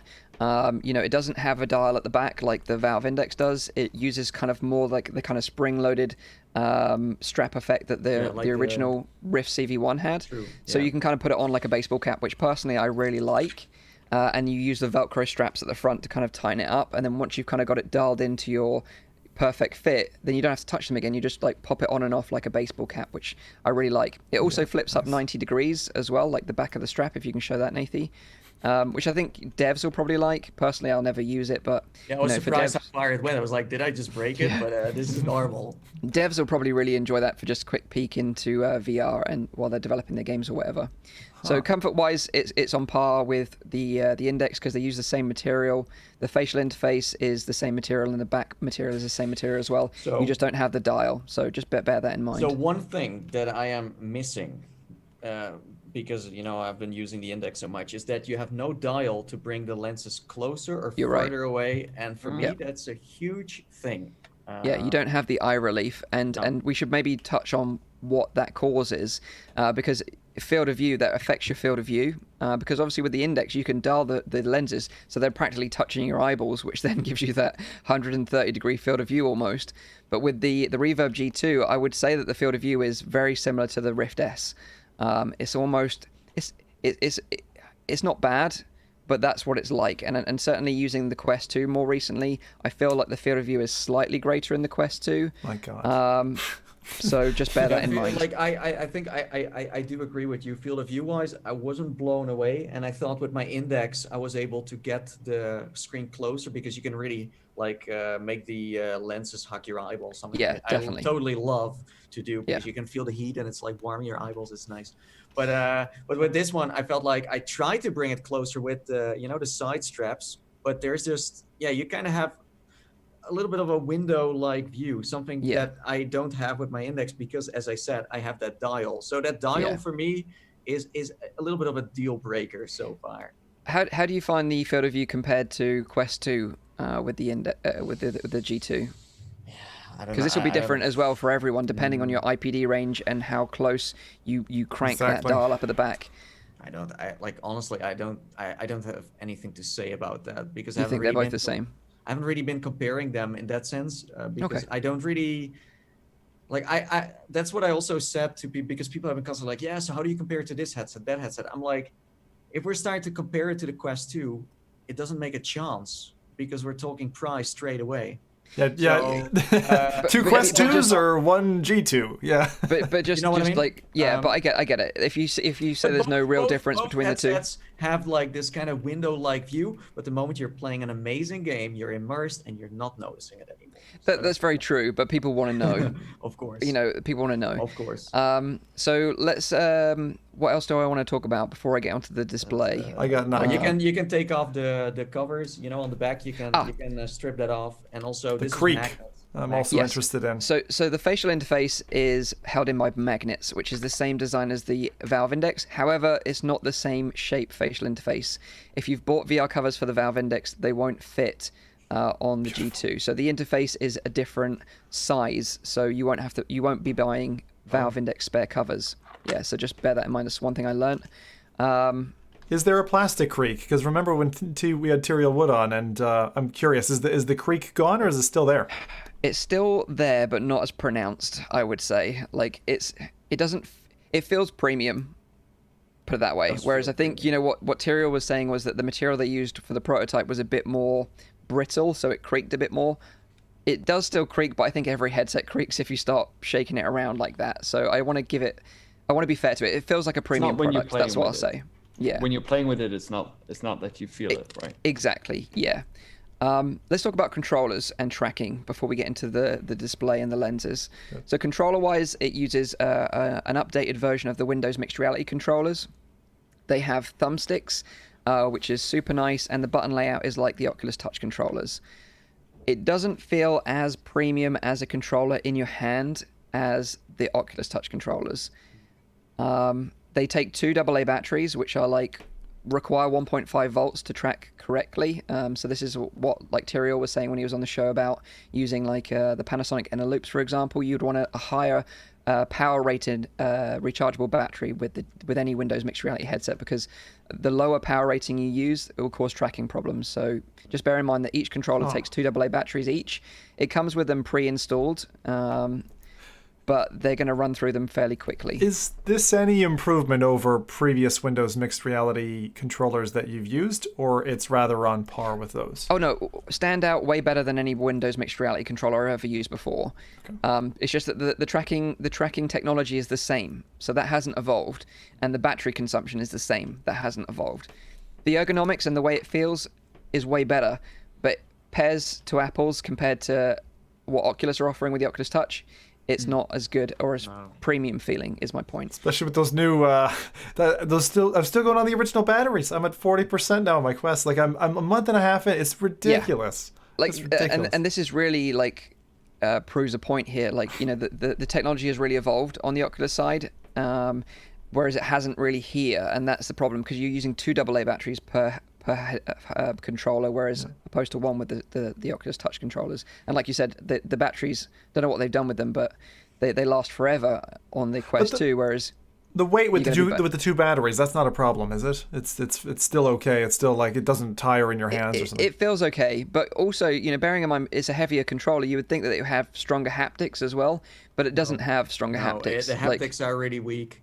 Yeah. Very disappointing. But the thumbstick on it is, as you said, like everything quality-wise feels way better than the Quest 2, because the Quest 2 is a very cheap product compared to this. So no. I think it's the other way around. I think So? I think the Quest 2 is far superior controller quality actually. I think. Yeah, okay, but I mean the way, like the thumbstick. I don't like the thumbstick on the G2 either. I prefer the thumbstick on the massive. On the Quest. It does look massive. pretty big. It is. Can you hold it next to your hat just for reference, Nathan? Sure. But yeah, it is quite heavy. These controls are not ergonomic at all. They're not really. They don't feel like they're made to play like games with. We should also point out that those controllers, the G2 controllers, don't have capacitive sensors in any of the buttons. So unlike the Quest controllers, where if you put your thumb on the thumbstick, that'll be represented in VR when you're in the menu environment, but you don't see that in the Reverb G2. A small curiosity, it really doesn't matter, but the lights that we're seeing on the tracking ring, those are visible under normal light, right? Yep. Like you can see those, Nathan? Those aren't just coming up on the camera? No, they're visible. Okay. So it uses visible light tracking, and that's what I mean. It's kind of like old technology. Yeah. So I kind of wish they had moved to IR, but the thing is, HP are kind of in a way restricted to the Windows mixed reality platform and their technology. So in terms of tracking, again, I don't feel that in my limited testing so far that they're as good at tracking as the current Oculus Insight system is, and that's both with the Rift S, original Quest, and Quest 2, the whole range. The problem is when you lose tracking, which happens very rarely, but when it happens, it doesn't get introduced as quickly as I'm used to. Do you know what I mean? Yeah. So it doesn't lock back into place as quickly as the Oculus Insight system. Also, when I was playing Onward in my testing earlier on this morning, and I had the kind of sights of a sniper rifle right up against my face, it kind of got a bit screwy with the controller that was closer to my face. And I know that happens again. It happens with the Quest 2 as well, but just not as pronounced. And again, I'm being nitpicky here, but again, this is the kind of comparison that people want to hear. They want to know the exact difference. So I would say, like, for a competitive player, like for Lonely Viper, for example, this is going to write that headset off completely for him. For competitive players that need the very best tracking, the Index is still the only one to really go for, even over the Oculus Insight's tracking system. For your sort of hardcore players, again, I think you'll be bothered by it. For the casual players who play VR every now and again, they probably won't even notice or care. Honestly, I still think this is one for the sim people. I was about to ask. I'm like, we're transitioning into sim territory now, right? Throw the controllers away. This was our prediction even before it came out. It was. And that's mainly because, as I said, controllers-wise, you're not buying this for the controllers. The strap is nice because there's no dial on the back, so you can just sit nicely against your chair, play it. The screen clarity is super nice, so you can see very far into the distance, see what's going on. The speakers are awesome, so you don't need to wear anything, so you kind of have your hands free in that sense. So or ears free, should I say? That's it. And let's get into that. Let's get into the clarity, because I think I've been fairly critical so far, but this is where things get way better. And like, it is the visual clarity of this headset. Like, it is way and above anything else I've ever tried in VR before, and that's a real testament. Like, the lenses combination with the screens, it's got IPD adjustment in it. You know, it offers the best clarity of any VR headset I've ever tried. And I think that's amazing. Like, in Onward, when I played it this morning, I could see enemies like miles away, like way in the distance. They're no longer like just little pixel men. They're actual enemies that I can identify.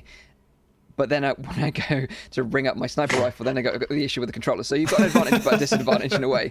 But this is where I think Nathan hit the nail on the head, that this, you know, if you're a sim enthusiast, you know, you racing games are your jam, flight simulators are your jam. You're hyped to play, what was it, Microsoft Flight Simulator. You've got a beefy rig to run this thing. This is hands down the best headset that you can buy. You know, even over the Index, I would say it's better to get this one over the Index if that's your genre and that's your bag. If you're the casual VR gamer, if you're new to VR, get the Quest 2. If you're on the high end and you want the very best, and you're a content creator and you need a good output and you need good microphones and you need good tracking, go for the Index. But if you're in this kind of middle ground, sim enthusiast, the G2 is the one to go for, in my opinion. So it's kind of like, I don't feel like it's the kind of all-rounder that maybe, and I'm not saying Tyriel's wrong, you know, he's more, I thought he was spot on with pretty much everything, but I don't think it's an all-rounder headset that's for everyone. I think it does still serve a niche market. It does work with Revive if you want to play Oculus exclusive titles. You know, I played Robo Recall. I also played Population 1 using Revive because I didn't have a Steam version of the game at that point. So that's great. And the controller parity with Oculus is almost 1-to-1. So if you're moving over from, you know, moving up from a Rift S, for example, you'll get on with the controllers instantly, but you will know that the quality maybe isn't as good and the tracking maybe isn't as good. But for most people out there that are maybe not in the competitive scene, they may not even care. Yeah, and for 400, is it $400 less than an Index? 300? It's a good. It's a great price, and you know, bearing in mind, you know, you've got the HTC Vive Cosmos sitting in the same bracket, and this is leagues are better than that. So I can at least say, you know, if you're in the middle market and you've got the budget for a middle ground headset, then you know, definitely choose this one over the Cosmos. But it really depends on what you want out the headset, I would say, because, you know, for watching movies, like Nathan said, this is going to be the one to go for. You want to watch something in big screen, oh my crap, it's going to be amazing in this headset. But it's like as you said, like, it's for specific stuff, but it's not an all-round headset. I wouldn't say so. But it fits in that middle. It fits in a middle ground price category as well, right? It's not as expensive as the Index. It's not as cheap. As a starter, fine, you know, go for it. Most people that I've seen being interested in this already own something, and they always want to have the best clarity. It's the enthusiast market that are mainly interested in this headset. I get that opinion, and I think it serves that market well, absolutely. And someone asked in the chat, like, clarity worth it for loss of field of view compared to the Index? You know, it trumps the clarity and the visuals of the Index hands down. You know, it's very, very clear. But it depends what you want. Do you want field of view or do you want clarity? You kind of have to choose. You can't have both. Question, you know? And you probably haven't mentioned it because it's kind of an assumed victory, but screen door effect, any? Oh, it's disappeared. Like, you don't even notice it. It's like invisible. Yeah. There's no screen door effect on this headset. Thanks. It's incredible in that sense. And I think that's you know, that's going to be its trump card. You know, the visuals will always win with this headset, and for the price point, it's a great price. Yeah. It's just that you have to make some sacrifices, or know going in that there are some trade-offs to this. So, you know, there isn't a perfect headset on the market right now, put it that way. So what you're saying, okay, so field of view versus clarity, and then we're talking about the sim racing kind of like spectrum, or watching movies spectrum. Because again, if you want to play competitive, you're not going to play competitive with these controllers. It's not going to happen. Right. Then you're going to use the Valve Index controllers, because the controls Valve Index far better than the ones that HP are selling right now. Not only because of the battery, but also the way you're holding them. They're more ergonomic. They make more sense. There's another very good question in chat, which would be very close to my heart with the Index. Index had some ring glare. Some people have talked about God rays. Does this headset exhibit either of those things? It uses Fresnel lenses, so you still got the rings in the lenses. It's not something that I've actively noticed, but I will keep that in mind for my full review. Okay. But like I said, at the beginning, this is kind of all just like off the cuff, like thoughts that I've got about this headset. I'm going to really do some in-depth tracking tests between this headset and the Quest 2 and the Index. Oh, God. Just showing the limitations of the system. It does a good job. I don't want to say it's like bad. I think for most people they probably wouldn't even notice a lot of these things, but for a hardcore VR player that's been playing VR for a long time, that's what it's for. That's why you're doing it, because that's the audience that wants to buy this, and that's why I'm like, it's a missed opportunity from HP to go for that mixed reality portal, to not make it more consumer friendly. Because if you advertise this the right way, this could be your first VR headset as a starter, but it's not getting advertised that way. And that's a shame, because I do think if you're like, oh, I want to, like I saw Population 1 and I want to play some Beat Saber and stuff like that, it's fine, because you just don't know any better. But right now, like I have barely seen anyone who's like, oh, I finally want to get into VR. Let me get the HP Reverb G2. And that's where, of course, Quest 2 is sucking up everyone. But with a little bit of marketing, with a little bit of bundles, like work together with developers to bundle games. It's on Steam, as far as I know, like this headset. Use that platform. Make it more visible. Buy some banners on the front page on a Saturday. It's just some marketing. Like, use it. So I think it's not a very consumer-friendly headset so far. It's hard, though, to be in the middle of that, though, I think, because you have, of course, the high-end, like the Index kind of market, which I mean, everyone like is raving about. And then you have like the, let's call it like low-end, even though it's still considered now to be very high-end, the Oculus Quest. And this kind of like drops in the middle of that. And it's kind of hard to place it into which kind of category that it fits. And maybe that is a bit the problem, that they're aiming for a bit of both of those markets, but can't really cater to both of them perfectly. I think it serves a good niche, though, with the sim enthusiast market. I think really that's where its edge is, in my opinion, anyway.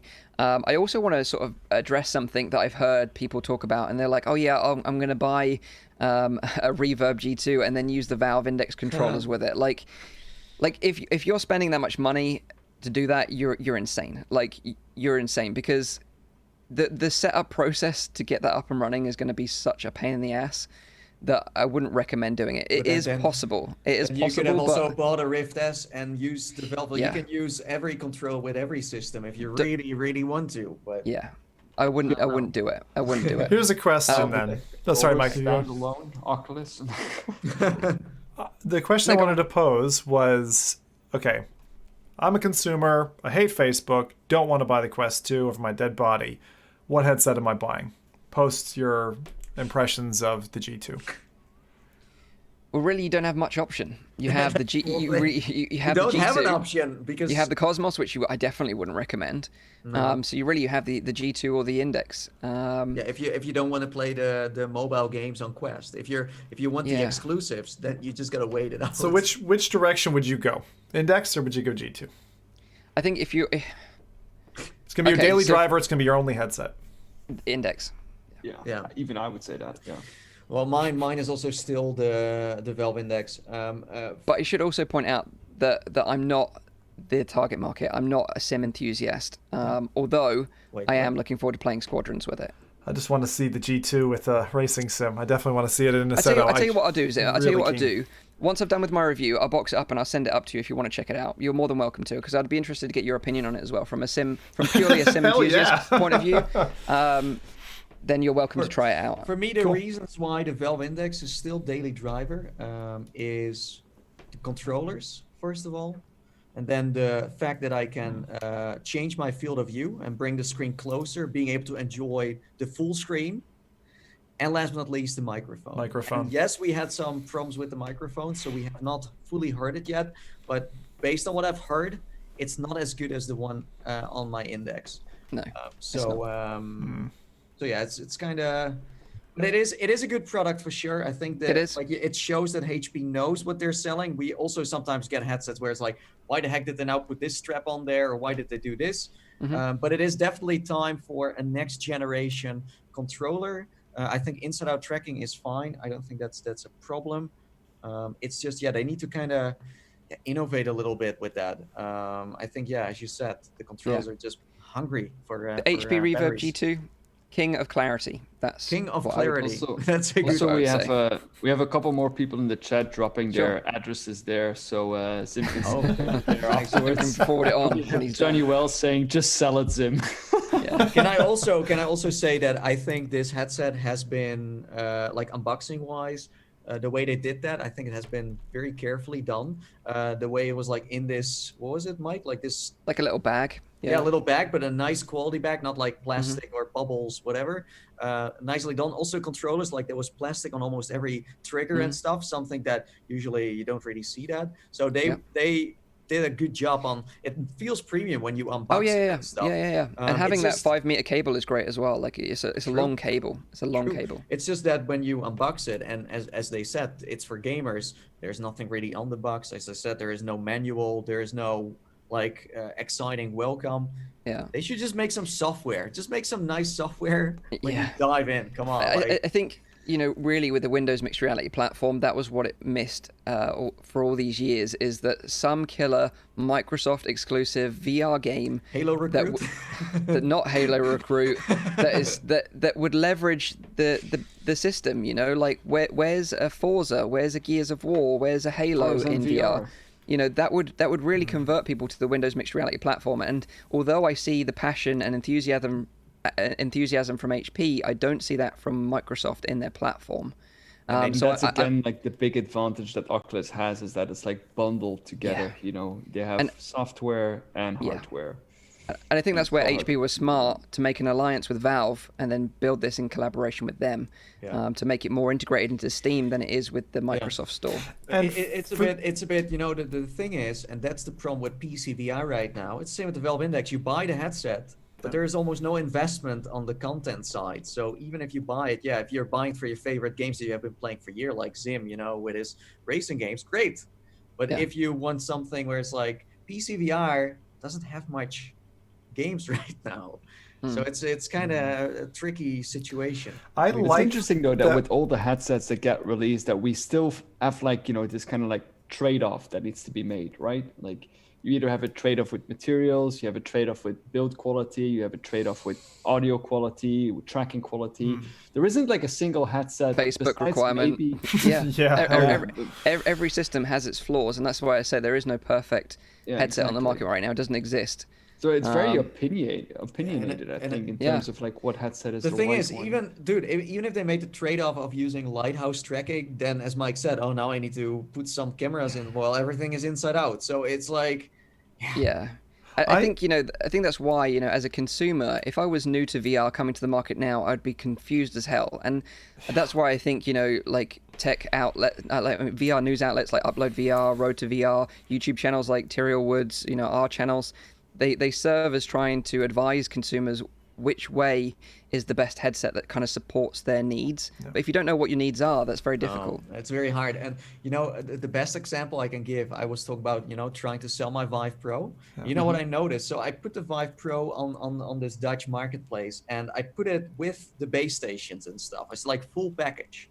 And constantly people were messaging me, can I buy the headset only without, and what is the price then? And I was first like, okay, they're just not wanting to spend more money. That's not it. They think they don't need that stuff. They really think like, oh, so can I just buy the headset? I don't need that other, like those cubicle things, whatever. So it's still like, you're not getting educated. You're not getting, like, people are not getting educated. And of course we serve a certain audience, but there's not really anyone who really serves the basic. Wait, Nate. Did you sell it to one of those people? Because that would be hilarious. No. But there were so many people that were asking the same thing. So I would say to HP something they can improve, and that's easy. Make a little manual, something exciting, showing some games like some racing games or some other games, like Vive did with their little manual. They of course do have a manual when you set it up, but it's just showing the button combinations you can do, but nothing like that. And then try to make sure that in the mixed reality portal there is a button like go to Steam or something, or just completely go for Steam, because this mixed reality portal sucks, man. It's so boring. It's so weird. And if you really step into the mind of someone new, it's like you get completely lost from the get-go. You unpack it, you're like, oh, I'm not going to play a game. I'm going to play a game. And then it's like, wait, what the heck do I need to do now? Because it's well hidden within Steam. Well, that software is well hidden. Dude, I had to search for it again because it's like, wait, I can't just boot up Steam from this portal. No. Nope. You need to first Google it again. Yeah. So just one thing I wanted to say was I find it interesting and admirable that HP have come back again. Obviously, we had Samsung and a few other players, Dell, etc., play into kind of Windows mixed reality before, right? And we haven't seen them come back with another revision. This is very good to see. HP is, for those who don't know HP, I mean, they're a brand that's been around, 30 plus years. They're quite old in computing. And I'm glad that at least this isn't a dumpster fire of a headset, that they've come out with a premium product with a great screen that serves a niche well. Like, I feel like it's, if you were to compare it to something like, we love talking about like the Pimax and what it first had visions on and then kind of missed the mark. This feels like something that had a vision, a strategy, and has hit the mark for that niche. And that's great. So if it's as impressive as I think it probably will be behind the wheel for driving or simmers flying, for instance, and provided you've got the rig, it sounds like quite a good option, especially for those who are anti-Facebook. The best option for the sim enthusiast, without doubt. Yeah. So just use some adjectives for me, Mike. I want to have some verbal ASMR from you here. Describe the clarity, please. Like, how good does this thing look? Like, it's like you're just moaning in a microphone. But the thing is, I don't want to overhype it. I don't want to overhype it and it's exceed. It's like 4K porn. It's like porn in 4K. It's just that you can see more. Like when I was playing Half-Life Alyx with it, for example, you tend to stop and take in the environments more because you can suck in all that extra detail. Do you know what I mean? Everything just feels more alive, in that sense, and I like that. I really like that about it, and that's why I think it is, in my opinion, the king of clarity, and that's probably what I'll call it now in my review. It's a great headset for what it does. It has some downfalls, it has some trade-offs, but I think, if you're a sim enthusiast, this is the one for you. Super. And I should also mention, some people are asking about refresh rate. It's locked at 90 hertz. Okay. Yeah. Oh. So that is Anne's impression of the HP Reverb G2. Well, interesting. Yeah. I don't know why, but after I saw some videos of this on YouTube, and we also had Tyrael on,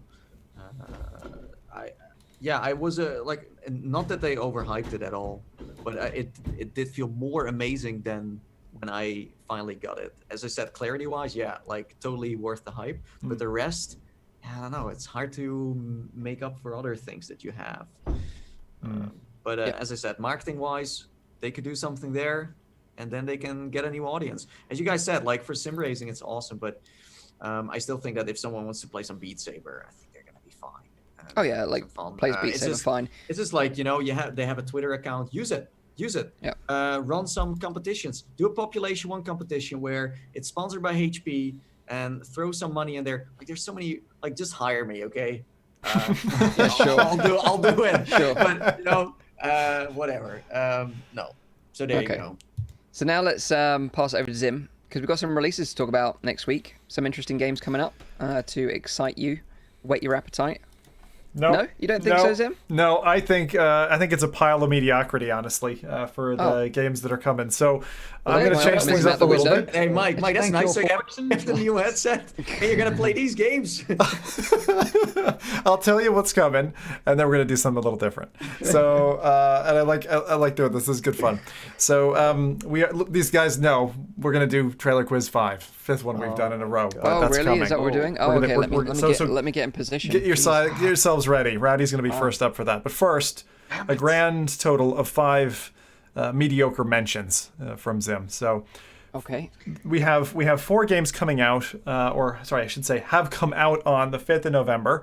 These are Thief Simulator VR, which Zim thinks is, although hilarious, very poorly constructed. Go ahead and play that if you like. House Flipper VR, if you want to renovate a house, Why are you in a VR headset? I don't know. You've got Grapple Tournament, which looks a little bit like they tried to steal from Hyperdash and add a grapple mechanic. And then you've got V-Time XR, which is a pretty decent VR social app, V-Time, yeah. but pretty late to the punch, if you ask me. It's now coming on Quest. So those four are there. I thought you said Grab Her Tournament. Or was that... No. Grapple, like the grappling hook from Quake back in Quake World days. That's really aging me, I know. And then there's a delay, a substantial delay to Warhammer 40k Battle Sister, which was due out. That's been pushed back to December. I've played that one as well. Played it for a good time on stream on the demo, which looks like a kind of a, I don't know, how would I describe it? PlayStation 1. It does kind of feel like a PSVR title. It's a shooter in trenches, and I was really unimpressed. The whole thing, like when I just looked at all of these releases and I just said, okay, there's nothing coming out on PlayStation that's exciting. There's nothing coming that's exciting on the other platforms.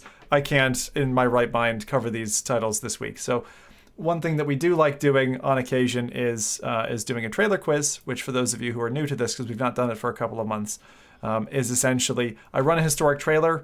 One of the F.Reality crew will narrate and see if they can figure it out.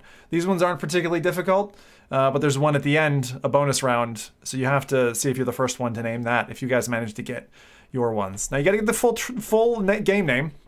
I'm not taking partial game names here, so that's maybe a hint in and of itself. Rowdy, you're first up, and we're about to do some trailer quiz. So let me get things warmed up here.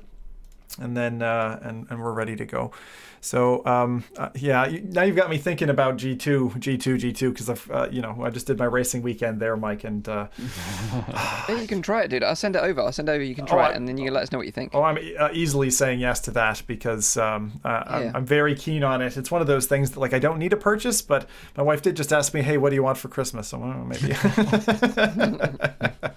So here we go. First one's up. Rowdy, you're gonna get to narrate this. Good luck. For it. And here we go. Let's see. He doesn't get this. He's off the show. Okay. Oh, this is easy. Oh, this is Contractors. It is Contractors. You're right. And tell us a little bit about Contractors in your background while it's running for a minute. We're in a subway station here, and I'll just tell about my experience. Exactly. With That's fine. Yeah. This is still one of my favorite VR shooters. I think very closely followed by Pavlov. I would even rate it a little bit higher than Onward for me because it's a little bit more of a user-friendly kind of an experience, especially back then when it got released, because the Onward is very tactical and this is much more I wouldn't say arcadey. It still feels very realistic, but it's more like the Rainbow Six kind of type, like where you squat up and you shoot people and that's about it, and you capture. It's more accessible, I think. It's more accessible. That's the word I was looking for. But it's the environment there. I think they look great. The weapon mechanics are fantastic. I don't really know how it is with the bullet drop and that kind of stuff, because I know that Pavlov, Contractors, and Onward all have different kinds of bullet drops. Yeah. But I tend to perform better in this game than I perform in Pavlov, so I'm all for this one. Can you believe it's actually been 2 years? It was December 2018 that Contractors landed. It feels to me like it was just yesterday that Contractors came out. And actually, what was it? December 2018.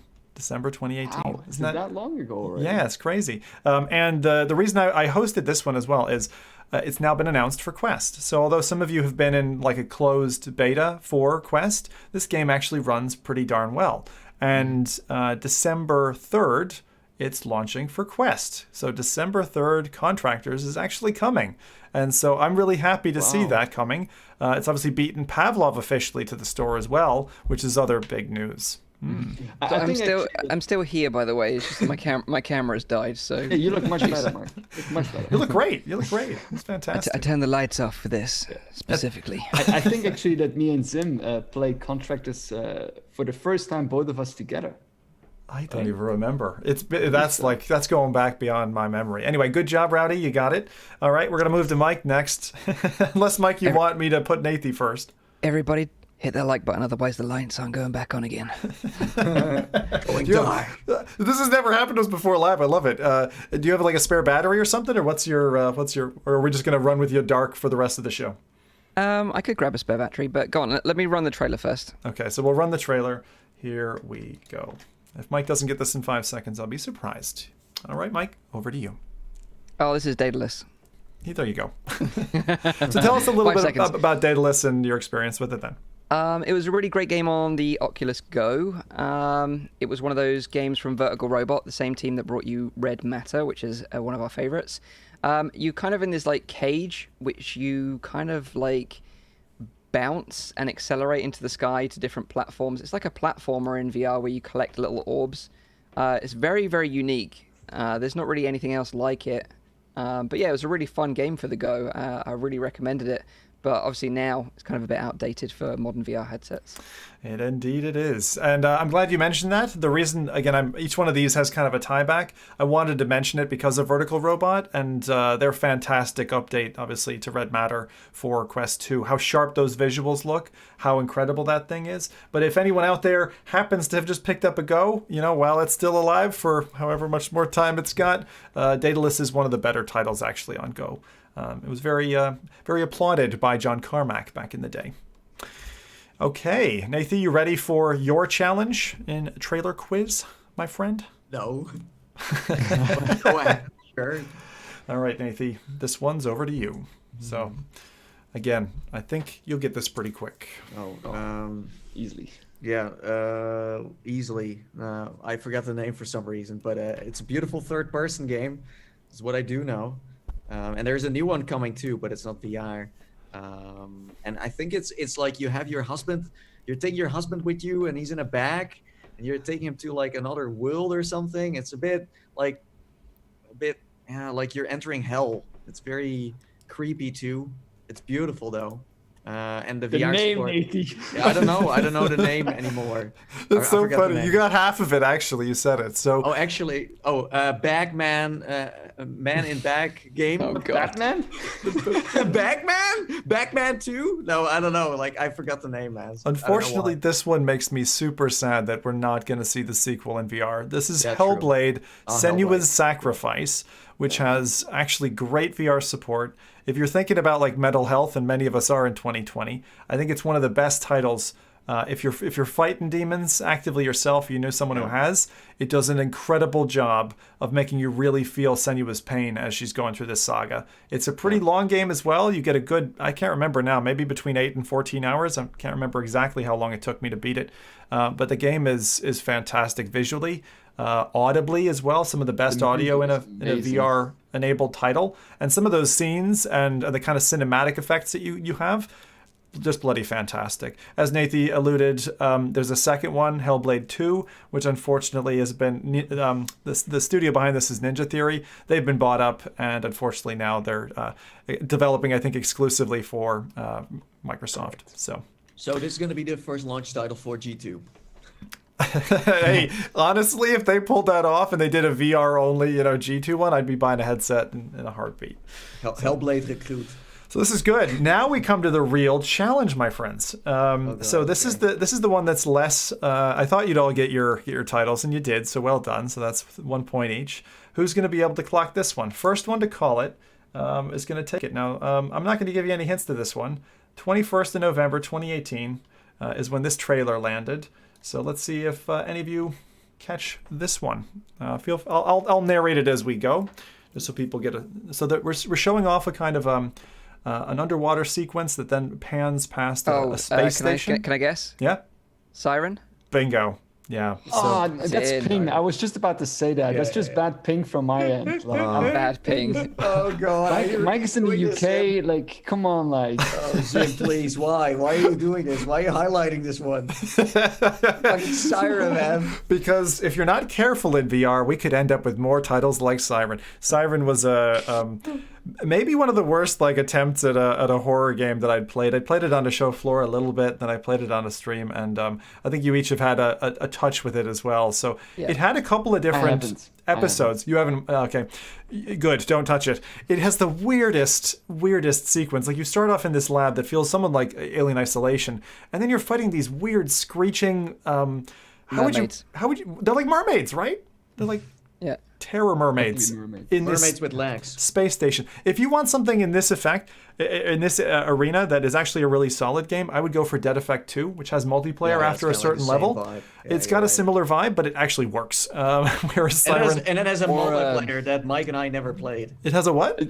A multiplayer. It has multiplayer. But you have to play it till a certain point. It looks a little bit like the Persistence. It looks a little bit like that as well. Again, if you're looking for a great, that's a great mention, Rowdy. The Persistence, which I got onto because of Gamertag VR. He was really hyping that one up, and I went and played it. And actually, it's a fantastic game. So who made this game again? Who made Siren? Hammerhead. So if you remember Hammerhead, and this is the part of the story you asked me again. Hammerhead is the ones who also made Abe. Steam. Or not? Yeah, I believe so. Yeah. Abe, yeah. Yeah, Abe was pretty. They're working on a new one as well. Yeah. So there's some news about their studio, and I wanted to cover that off. And this is again one of the reasons that I wanted to touch on them. So they've actually been. They had Hammerhead was like one half of the company, and then they spun off Dimension, who focus on volumetric capture, and they've now subsumed Hammerhead and that team into Dimension. So this is a London and Newcastle-based team in the UK, and they focus on like the capture of digital humans, XR, mixed reality capture, and are actually the Globe and Microsoft's first official partner for mixed reality capture. So they've produced some pretty cool things. There's a 2020 reel showing to the audience at the moment, and it just shows like their new focus, let's say. So I think it's really interesting in VR that although you can be a studio who maybe falters and doesn't really make it in the end, there's maybe another avenue for you. And this is something that I can see becoming a big deal. Wanting studios to advertise their games, wanting to produce more and more kind of immersive content, and we've all talked about that valley, the uncanny valley that you experience. But if you can capture humans really well in volumetric, that's what we're going to be looking at in a few years with our high res displays with full body catching. So that's why I wanted to mention it. That's Dimension. And again, they're still kicking and breathing. And if you're a studio out there looking for somebody to partner up with, these guys look quite capable from their 2020 reel. Yeah. And this dovetails into my next point. One thing I didn't mention at the start, and many of you know, still my favorite VR game at all is Skyrim, and I've been toying around with mods, which is unlike me because I'm a vanilla guy. There is now the capability for the last couple of months, but I didn't know about it until recently. There's something called VRIK. So it's a reverse kinetic mod for full body tracking in Skyrim, and really makes it feel like a proper VR game. Replaces all the menus and stuff. It's a little bit involved in the install process, but if you give yourself an hour, you'll be able to do it, and the effect is incredible. So that's just a quick shout. VRIK, search that, and you can install it over on Nexus Mods. A few steps you got to take in advance of that.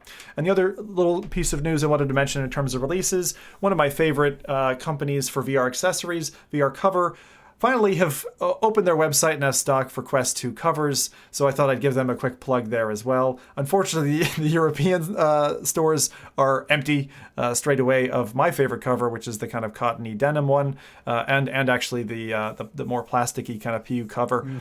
But new stock, they've confirmed now in a tweet back to me as I was crying publicly on Twitter. They've said restocking will be happening in the next couple of days.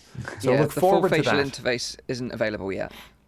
The full facial interface, which was originally due to come in November, isn't yet on sale. And some people were showing some disappointment in that, so thanks, Mike, for mentioning. Yeah.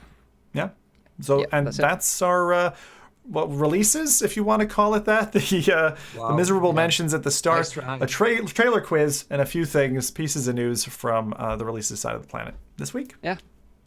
There we go. Well, jam-packed show. It's been full of ups and downs, tales of woe, and some new games to look forward to, and a little quiz. What more could you ask for in a weekly podcast? Well, Maybe a camera. Maybe a camera. Yeah. Maybe a camera. I think it's because I was filming so much stuff with the G2 yesterday that the battery hadn't fully charged yet, and maybe that's why it died. So apologies, but I'll make sure it's sorted. You know, if it's not my audio, it's my camera. It's got to be one or the other. Choose your poison. But thank you for joining us live this week. We really, really appreciate it. Just a reminder, this is a weekly VR, AR, and MR talk show, live streamed every Saturday on YouTube and Twitch. The show goes live at 7 p.m. in Europe, 6 p.m. in the UK, 12 midday in Central US. You can also check out the audio version, which is available on iTunes, SoundCloud, and Spotify. Hit that like button if you enjoyed the show. Subscribe to the channel for all our future VR podcasts. We hope you're all keeping safe and well. Stay safe. We'll be back on the show next week with some more VR news. So until then, take care of yourselves and bye-bye for now. See you later. Cheers, everybody. Bye-bye. Ciao.